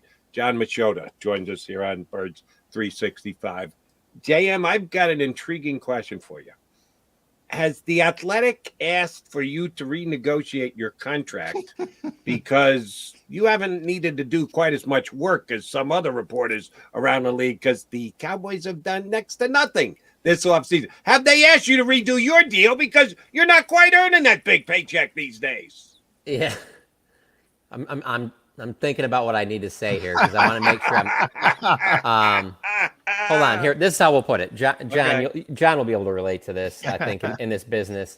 The way the NFL has become 365, just because your team doesn't do anything doesn't mean that you're not expected to write things. They have really, the NFL, my hat's off to them. I love covering an NFL team. But for me, outside of, even if because they haven't done anything in free agency for over a decade, but other than that time between maybe at the end of OTAs before they go to training camp, there's like maybe that 3 weeks there to a month. Yeah. Other than that, and then also when you cover the Cowboys, that's prime arrest season. So I'll be honest with you, we still have to write almost every single day. Yeah. And then obviously, Dak Prescott was in the news because of a lawsuit with a female from 2017 with an alleged sexual assault. Yeah, so there's always something going on with the Dallas Cowboys, even though they aren't doing very much in the first week of free agency. Yeah. My wife, every day, I'm sitting there writing John shit. What are you doing? They don't play. And Right. She still doesn't get it, no matter how many times I try to explain. But anyway, no, I agree with you. But you bring up the Dallas Cowboys, and it's so interesting to me because this reputation exists because of Jerry Jones, and he's really one of the most conservative owners in the NFL. It's been that way, as you mentioned, over a decade probably. Why does it still exist that the Cowboys are going to be the splashy team? That's the Eagles. That's not the Cowboys. The Cowboys are slow and steady, man. They don't do a lot, especially in free agency. It's interesting because the relationship that Jerry Jones has with Stephen A. Smith is always one that I find very intriguing because those two do a good job of driving it. Stephen A. Smith, obviously not by himself, but the national shows love to include the Cowboys anytime that there's a big name player, even though they haven't really done many moves for big name players. That's one. And then two, especially this offseason, Jerry did a frustrated fan base no favors by making these all-in comments back at the Senior Bowl. And then when we were in Indianapolis 2 weeks ago now, we're sitting on his bus and he's trying to explain it. And obviously we're asking him several follow-ups to try and get his explanation. And to most of us on the outside and to most fans, when he says all in, it's not like you have to go to, I think it was the 2011 Eagles offseason where they went and got, Vince Young and Nandi Asma. The dream Right. team, yeah. Yeah, no, and that didn't lead to any success that, where people would be like, we need to copy that. But that's 2011. You look now, it's like ever since the Tom Brady to the Bucks, every year there's been an NFC team where you're like, that team was all in. And every one of those years, that team got to the Super Bowl, whether it was that Bucks team, the following year, the Rams, the Eagles, and then this past year, the 49ers. So when Jerry says this, and he loves the whole like, well, I won't be completely clear because about me, it also angers the fan base when you don't do anything the first week of free agency because they think when you say all in, you mean you're going to be making these big moves, while Jerry was never going to do that. And you are completely right in saying, a conservative move right off the bat. How many GMs in the league would have kept Mike McCarthy for a fifth year after the way that this past season? I'm not saying all of them would have passed up on him, but if Jerry was super aggressive 90s Jerry, I think he makes a different move there. And I think it's pretty damn simple to understand. You don't have to be a capologist and an in-depth NFL fan. If you're a good, solid NFL fan, you understand. They needed to get Dak Prescott renegotiated. What's he count against the cap right now? $40+ million? How can you do anything when you got a quarterback that's counting against the cap? I'm not talking about salary, because there are now a whole bunch of quarterbacks in the league that make $40 million. But $40 million counting against the cap coming into a year is completely untenable. I thought that Jerry would have gotten a deal done, either moved on from and just given up the Dak experiment. He can't win in the playoffs. Boom, we got to get out. Or they do what you need to get it done so that you bring this year's cap down and you got to extend and go into the future and voidable years or whatever. How did they get to the opening of free agency with Dak still counting $41 million against the cap? So it's actually closer to 55 now. So they got here because I think there's a chance that Jerry's willing to let him play out that final year of his deal. And so, to your point, even if they don't, you can't say all in. That's a legitimate way to do it. Say, all right, we're gonna we'll stay as we is. Dak's got one more shot. Then if not, we move on. Okay, but then you can't go, we're all in and get your fan base excited about being aggressive in free agency. Why he said that, and I would hope that he knew what the fan base, the way that they would take it. I also think that he meant all in, as in the fact of, if you don't get a Dak contract done, this could be his last year.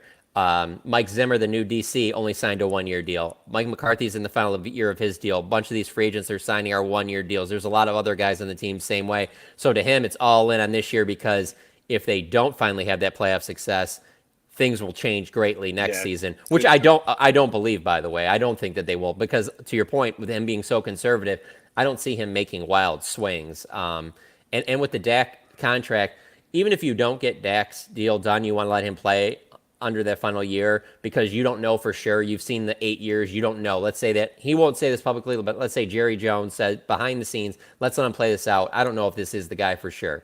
Never have said that. Never have heard that from him or anybody in the organization on or off the record. But let's just say he was thinking that. We'll get CeeDee Lamb done. CeeDee Lamb's not going anywhere. Yeah, you know exactly where CeeDee Lamb needs to get paid. You're not going to nickel and dime CeeDee Lamb. Not after every year he's been with you. Every one of his stats has increased significantly. He's one of the top. If you're the harshest critic of CeeDee Lamb, you still think he's one of the top 6 or 7 receivers in the league. And his agent can argue he's one of the top 2 or 3. So you know where that contract should fall. So if you get that done, you have some wiggle room. So the fact that that isn't getting done yet either, it makes it difficult for them to have said all in. They should, looking back on it, never should have been said. No, that was a bad way to phrase it. I love the fact, I think they were almost trolling at some point when the Cowboys were the last team to come to an agreement with a player, and then it was the long snapper. I thought that was a little cherry on top of the sundae for the fan base. But Dan Quinn going to Washington, he's taking a bunch of people with him. When you look at this team, plenty to go in the offseason. Obviously, a lot of times these deals, we all know you're going to see some of these high-level free agents. They're going to be back on the market in 2 years, John, because they're B-level talents getting A-level money. That's sort of like how free agency works, and they don't meet the expectations. You got to build through the draft. How much of a hit on the field have the Cowboys taken to this point? Still a very good football team, right? In theory. Absolutely. Now, they've taken a hit, but the thing is that because they haven't done anything in free agency and the fan base is so frustrated, and deservedly so, of the way that they lost, to the Packers in a game that they should never have lost that game, with everything, the way that the season set up, how healthy they were playing at home, whatever. But that gets the fan base frustrated. But then it's extra frustrating when you're not doing anything in free agency, and then you see players going to other teams. So it's just kind of this melting pot for people to be furious with the Cowboys. But I will say this, of the players they lost, if they told me, and I believe if they told any fans that they were like, we're going to remove Jerry Jones and Stephen Jones for this offseason, we're going to allow you to run the team, you're going to get the full benefit of our coaching staff, our scouting staff, Will McClay, everything. But Jerry and Stephen will be out of the way. You'll be the final decision maker.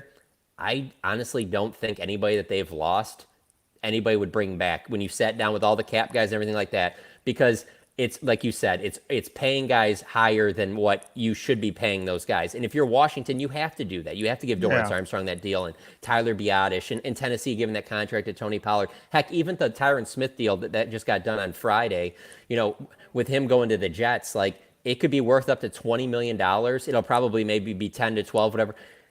If Tyron Smith can give you, 15, 16 games, yeah, that sounds great. But that's the thing with Tyron Smith. You just never know, because he's dealt with these injuries every single season since 2015. So it's like, I understand everybody wants to pile on the Cowboys right now because they're not doing anything, and they had an incredibly disappointing, again, finish in the postseason.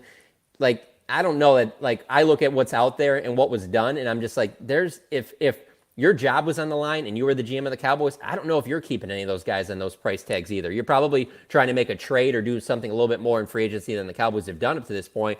But I don't look at like what they've lost, particularly to the Commanders, and go, oh, well, now the pecking order's changed. It's the Eagles, Washington, New York, and then Dallas. Like, it's still going to be the Eagles and Dallas in this division. I don't see anything that's changing that. Probably so, but I did just get a text from Skip Ellis saying, tell Machota we're talking about Tony Pollard here. So he thinks Tony Pollard is worth that money. And that's fine if you think Tony Pollard got overpaid. Guess what? The price of poker in the running back game went up, and the Titans weren't the only ones who did it. The Eagles did it. The Packers did it to get their hands on Jamal Adams. So you got to be with the trend. You got to be able to follow the trend. And I don't think Pollard was blatantly overpaid. We'll find out over time. But the more important question is, who's going to run the football for the Cowboys next year? You can say, oh, sorry, that was too much. We're not paying that.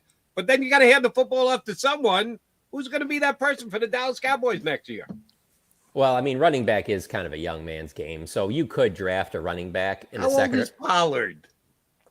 That's a good question. He's in, I don't know, late 20s, mid to late 20s. Okay. I mean, Tony Pollard was good, don't get me wrong. Is Christian McCaffrey screwed? Because I think he's in his late 20s now. Well, I will say if he ever performed like Christian McCaffrey, he would remain a Cowboy. I think that Tony Pollard was a good back, but I don't think he was anything that would make you not, like I said, draft a running back in the second or third round. And then there's always ways, I feel like, at running back that, like, I go back to the deal that the Bucs got done. I go back to that year with Tom Brady, like, to get Leonard Fournette, like, I always think that you'll be able to get another running back. The key though is that you're going to have to do something in the draft. And really, to be honest with you, they should have done something last year in the draft, because they knew that this is where it was going with the running back position. They had parted ways last offseason with Zeke. You had Tony Pollard left on that 1-year franchise tag. They needed to draft a running back last year in the second or third round. And when those picks came to them, they didn't like the running backs were there. And so now they're in a really tough spot. And so, yeah, and it's a running game that wasn't very good last year. So, yeah, they're not looking great at running back at all. But I do think that if you have the right decision maker making the right decisions, I do think you can piece running back together. But it's not just running back with this team. They need to fix their offensive line, or it ain't going to matter who they're going to have back there. Yeah, losing, as you mentioned, a couple starters on the offensive line. Tony's going to be 27 draft time. So right about April, late April, he's going to be 27. But I'm interested, John, how Cowboy fans look at the Eagles right now and what they're doing. And since we talked about the running back, the Eagles brought in a running back who's 27, Saquon Barkley. A lot more touches than Tony Pollard, though, over the years. I think he's at 1,500 total. And you guys just went through a very good back, as you mentioned, Ezekiel Elliott. When does that wear and tear? When did you start noticing it? Do you even remember when you started saying, well, because Zeke had a lot of traffic for a lot of years. And that's just the nature of that position. Once the mileage turns over, the dissension comes quick. Are Cowboy fans fearing Saquon Barkley, or looking at the Eagles and saying, that's not a good decision? Oh, I think any truthful Cowboys fan would say that they're fearing it, because when Saquon Barkley's been healthy, you know what he can produce. And while the wins haven't been there for Saquon Barkley versus the Cowboys, I think most Cowboys fans know that, yeah, he was playing on subpar Giants teams. Now you put him on this team that has been clearly your biggest rival for the last decade, maybe more, in the division, and overall. So they're not going to like that. But the other part of it is, too, is as much as Cowboys fans, hate the Eagles, there's no question they're jealous of the way the Eagles operate in the front office. It's not like Howie Roseman hits on every move he makes, but he's aggressive. And when they make a mistake or they don't get a good return on an investment, they don't sit there and go, okay, well, we're not doing anything anymore. They go and they make the next move. Mm-hmm. And if you didn't follow the Dallas Cowboys closely, let's say you're just an overall NFL or just sports fan, I think your perception would be, oh, well, that's probably what the Cowboys do, too. They got this Jerry Jones. Everybody knows who he is. Yeah. He's this wildcatter, oil man. Like, everybody, well, yeah, in the 90s, yeah. But not in the last decade, he hasn't been like that in really any of his decisions. So because of that, I do think that there's probably some jealousy that, man, I wish our organization was like this, that was making these moves and being bold and doing things like that. Because the excuse used to be, well, they haven't paid their quarterback yet. Well, they paid Jalen Hurts, so you can't use that excuse anymore. Nope. And they're not nickel and diming the players they're getting. They're going out there and they're making significant investments in some players that, hey, there's no guarantee that those players hit, whereas the Cowboys are being a little bit more safe than I think most people would expect. Prime example of what you said, Chauncey Gardner-Johnson. They chose not to pay him last year. They let him walk out the door. They missed him badly. They paid him this year. They didn't live on their, oh, we made our decision on the player. No, you reevaluate your player and you change your position if you need to. And Howie Roseman is very good at that. You are right. Leighton Vander Esch going to re-sign with the Cowboys? They released him basically to tell Eric Kendricks, hey, if you don't want to take San Francisco's money, you can come join your old defense coordinator down here. Come on. Dallas, no state tax. You know how much they tax you in California? I don't know how they got him done, but they did. They got him down there. Does that write Vander Esch's ticket out of town, or you think they got a chance to bring him back? Yeah, I'm not sure because I think it's more of he was dealing with his neck issue, and I think there's a lot of questions about if he'll ever play in the NFL again. This might be it for him, and I think the writing was kind of on the wall just because he's dealt with some neck and spine issues back and things like that throughout his career. It's just something that they kind of knew going in. And so because of that, that's where I'm kind of, just from the things I've heard, that I don't know if it's not just playing with the Cowboys. He might not be playing anymore. Why didn't they do it earlier in the offseason? Why'd they wait till into free agency to go, all right, now we got to walk away from Leighton Vander Esch, who's probably not going to play again? I know. So there's a lot of details with the way he was let go. It wasn't your traditional release. It had something to do with being failed physical. And I know a lot of people that don't like the Cowboys are probably not going to want to hear this, but from my perspective, just talking to some people, it sounds like the Cowboys might have done him a solid in terms of money and things like that, because it could be it for him. So I know the Cowboys are the villain to a lot of people, but I think they might have done right by him as a player. But that might have been why it got delayed a little bit. Okay. Because he is a team leader guy, and I do think that they wanted to do right by him to a certain extent. The Eric Kendricks thing makes sense from a perspective just because of the Mike Zimmer. Mike Zimmer takes over this defense. He's only got a 1-year deal. He needs to get some of his guys in here, much like Dan Quinn getting his guys into Washington. And with Kendricks, there was some communication issues last year, especially after Vander Esch went down, with the guy, whoever was going to be wearing the green dot, the microphone or the headset. And so with Kendricks, you have that leader. He's going to know how to quarterback this defense, get guys in the right spot, even though, he's not going to be the all-pro player he was in, 2019. But I do think that was a wise move. You're just kind of sitting back going, okay, so you need some more of those moves. So maybe they happen this week, second week of free agency, but there needs to be more action than what we've seen so far, that's for sure. I'm shocked, John, that Mike signed a 1-year deal. I mean, we all know Mike McCarthy's year to year by this point, and Mike loves the Joneses, and I think it's vice versa. So that factors in as a part of it. He's interesting to me because early in Minnesota, I mean, he was off the charts and it was Kendricks and Anthony Barr, who was a Cowboy for a little bit as well. And with the A-gap stuff and the blitzing, they had I think it was a top 3 defense 3 consecutive years under Mike Zimmer until it started to fall off a little bit. And he was the copycat guy. We got to copy Mike Zimmer. Now it's Vic Fangio. Goes to Tony Dungy back in the day. He was one of those copycat guys. Are people excited about getting Mike Zimmer back in Dallas?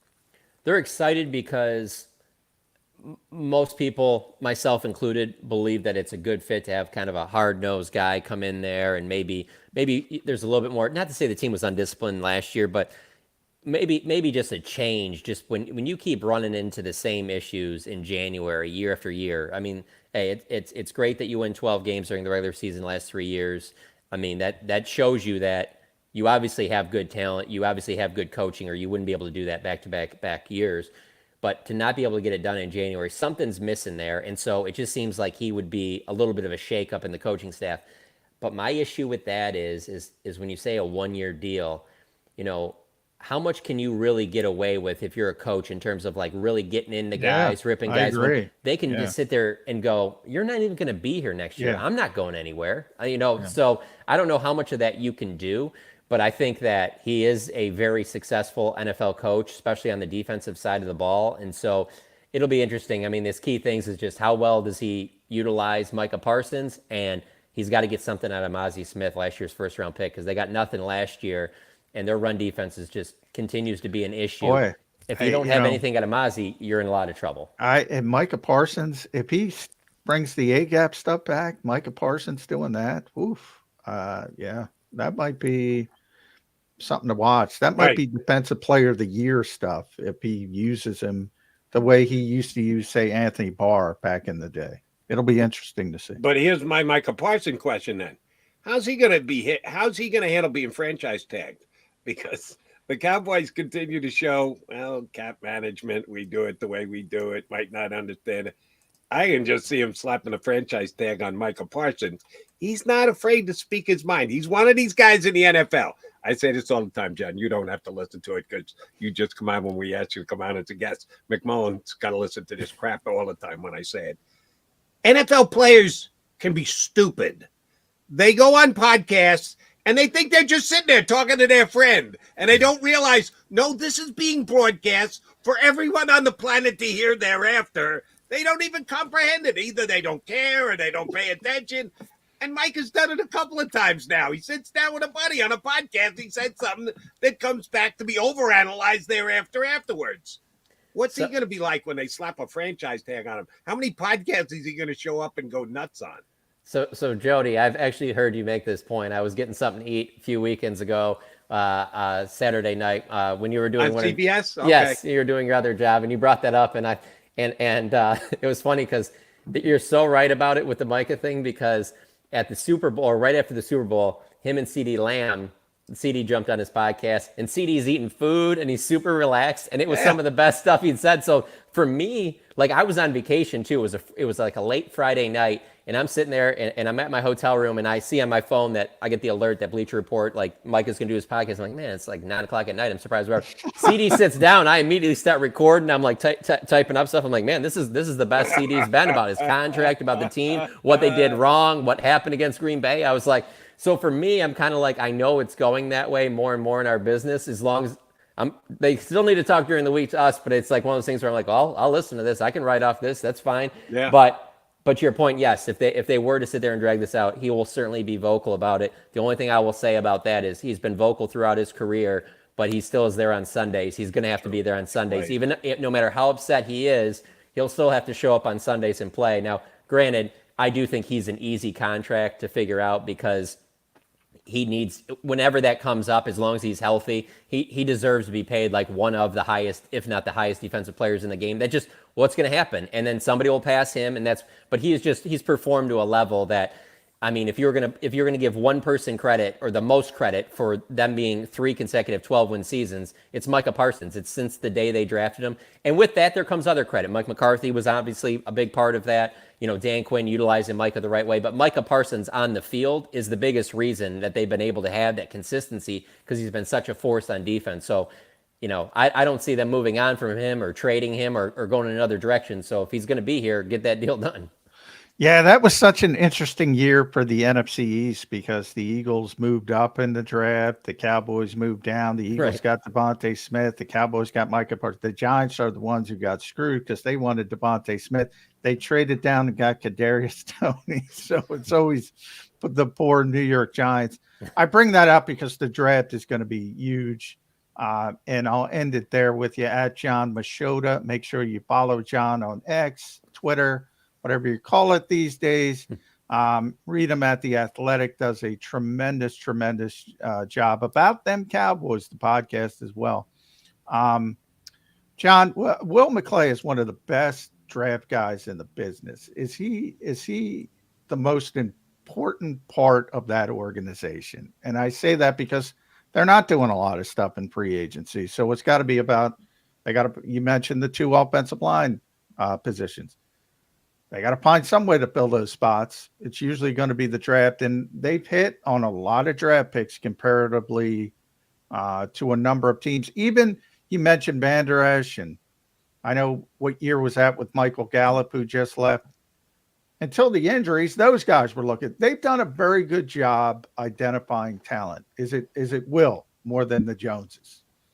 Oh yeah, nobody's more important than Will McClay. And I mean, you just look at the way that this roster's been built. It's almost all been through the draft, and that's his baby. That's what he's been in charge of. I mean, he's been with the organization for a long time, but since 2014, that's when he took over. He was in charge of the draft, and I understand that their last year's draft, they didn't get much out of it in terms of immediate contributions. They need more from that class. They can't have another class like that this year. Too much is riding on it. But if you got to depend on somebody, there's not many to depend on that I can think of that I would want to over Will McClay. I mean, he's been around the league a long time, and he has a great eye for talent. And then the other thing is that he's a really good just communicator, people person. Anybody you talk to in the organization will tell you about that, and which is always so difficult because, you know, your scouts are working 365 to get, you know, the best, you know, these are going to be the best guys for our situation. But then the coaching staff comes in and they want certain things. So you have to kind of meld that together, and he's the middleman on all of that. And I think that, and he also is a major evaluator on any type of signing they do. They're not doing that 4th round pick for Trey Lance if Will McClay isn't like, no, we really like what he could be, whatever. Like, they're not just doing that on a whim. Jerry knows that Will likes a certain player, or he isn't going to make a move like that. So, yeah, if that's the thing, people are always so concerned. If you're not going to give him the GM title, what if Will takes it somewhere else? And he's interviewed with other teams. Yeah, he is very close to the Jones family, so I don't think he would do that. But yeah, he would be a huge loss. Jody, you're muted. I coughed there and I forgot to unmute myself. Thank you for that, John. John, we had you on a couple weeks ago when the Eagles hired Kellen Moore as their offensive coordinator. You gave us some really good insight and info with him. And if I've already asked this question, I apologize for re-asking it, but it needs to be re-asked because the dynamic changed a little bit. Eagles added Saquon Barkley, paid a lot of money for Saquon Barkley. Saquon Barkley, one of his strengths is he's very good catching the ball out of the backfield. It hasn't been a strength for Jalen Hurts the last 3 years. Will it be with Kellen Moore? Is that a big part of Kellen Moore's offense, a significant part, a medium part? Yeah, you got to do it to keep the other team honest type part. Using the back out of the backfield, asking his quarterback to be able to make those passes and be good at it. How much of that is a part of Kellen Moore's bag of tricks? I think it's going to be a huge part of it. I mean, you know, he was around when they obviously had some success with Zeke and Dak and things like that. Jalen is still more of a runner than Dak, I think, ever was. And so I think it's going to be tough to compare to what he's done in the past because I don't think he's had quite the running quarterback that he does now. And so I think that he's going to open some things up and do some things a little bit different way. I mean, they got a lot of ways that they can hurt you now. He's got a lot of weapons. This is going to be huge for Kellen Moore's career, what he can do with this group. And I know that they, you know, obviously lose Kelsey, but the weapons they have on offense and the creativity he can do with all of that, I do expect him to use Barkley in a variety of ways, throwing him out of the backfield, allowing him to, you know, find ways to get him in space and be a playmaker. There's no way you do that deal unless you don't think he's going to be a major part of whatever you're doing offensively. And so I would be surprised if it didn't have success. I mean, I would say the only thing I could see from the Eagles that you might have an issue is that maybe it gets to a point where people aren't happy because they're not getting the ball enough because there's so many, you know, playmakers over there. But I think that's a good problem to have. And I've always thought a lot of Kellen Moore. I think he's going to have a lot of success with this group. I think he's going to be an NFL head coach. But I don't know. It's tough to say what he'll do with this particular group because this might be the best collection he's had to work with. So he's got to be pretty excited about that. But with that comes obviously a lot of pressure too, because if he doesn't have success there, I mean, there's no question that Eagles fan base will eat him up. All right, whether it's a infrequent cowboy move or an interpretation of what all in means, or finding out what Michael Parsons said on his latest podcast. That's why you read John Machota at The Athletic. He's got it all covered for you if you're any kind of a Cowboy fan or Cowboy hater. Either way, you get the info from John Machota and or when he hops on with us like he did today. Thank you very much, JM. We'll talk. Sounds good. Thanks for having me on, guys. Have a good day. John. John Machota, The Athletic, here with us on Birds 365. John's all in. I know that. He's all in. All in on what? You got to covering the Cowboys. Covering the Cowboys. He is all in. You are 100% right, McMullen. He is all in. Somebody's got to explain to Jerry what all in means. Tony Khan's all in. That's the name of his big pay-per-view. He's all in. All in. Again, some people would argue the definition of all in on that one, too. All right, he's McMullen. I'm McDonald. Quickie timeout. Going to come back and put a bow on the show.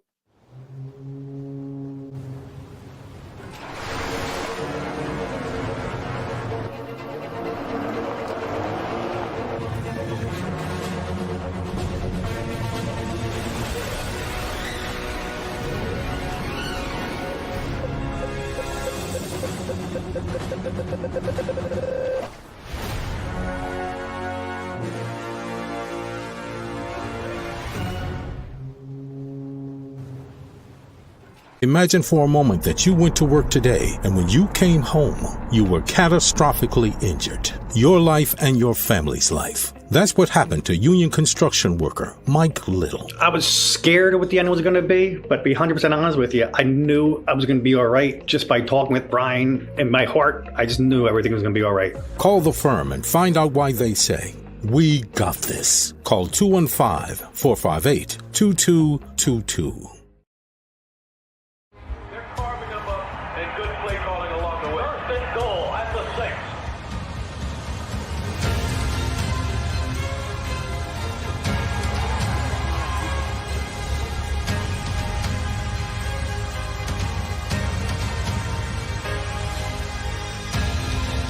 Field of life, First Trust Bank is there for you. Champions on 3. 1, 2, 3. Because Philadelphia dreams deserve a Philadelphia bank. Underdog Fantasy is the easiest place to play fantasy sports, and certainly the easiest when you're watching the NBA.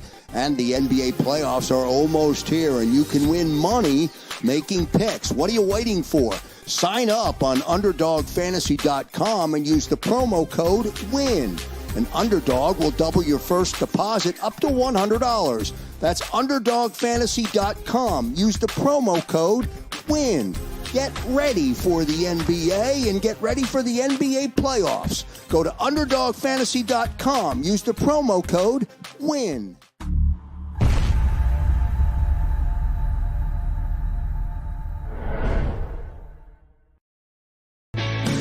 Hi everybody, my name's Jason Lombardi. I'm an inspector at DryTech. At DryTech we offer three major services, the first one being basement waterproofing. The second service we offer is foundation and structural repairs. And then the third service that we offer is mold remediation. If you feel you are having a waterproofing issue, give DryTech a call or check us out online.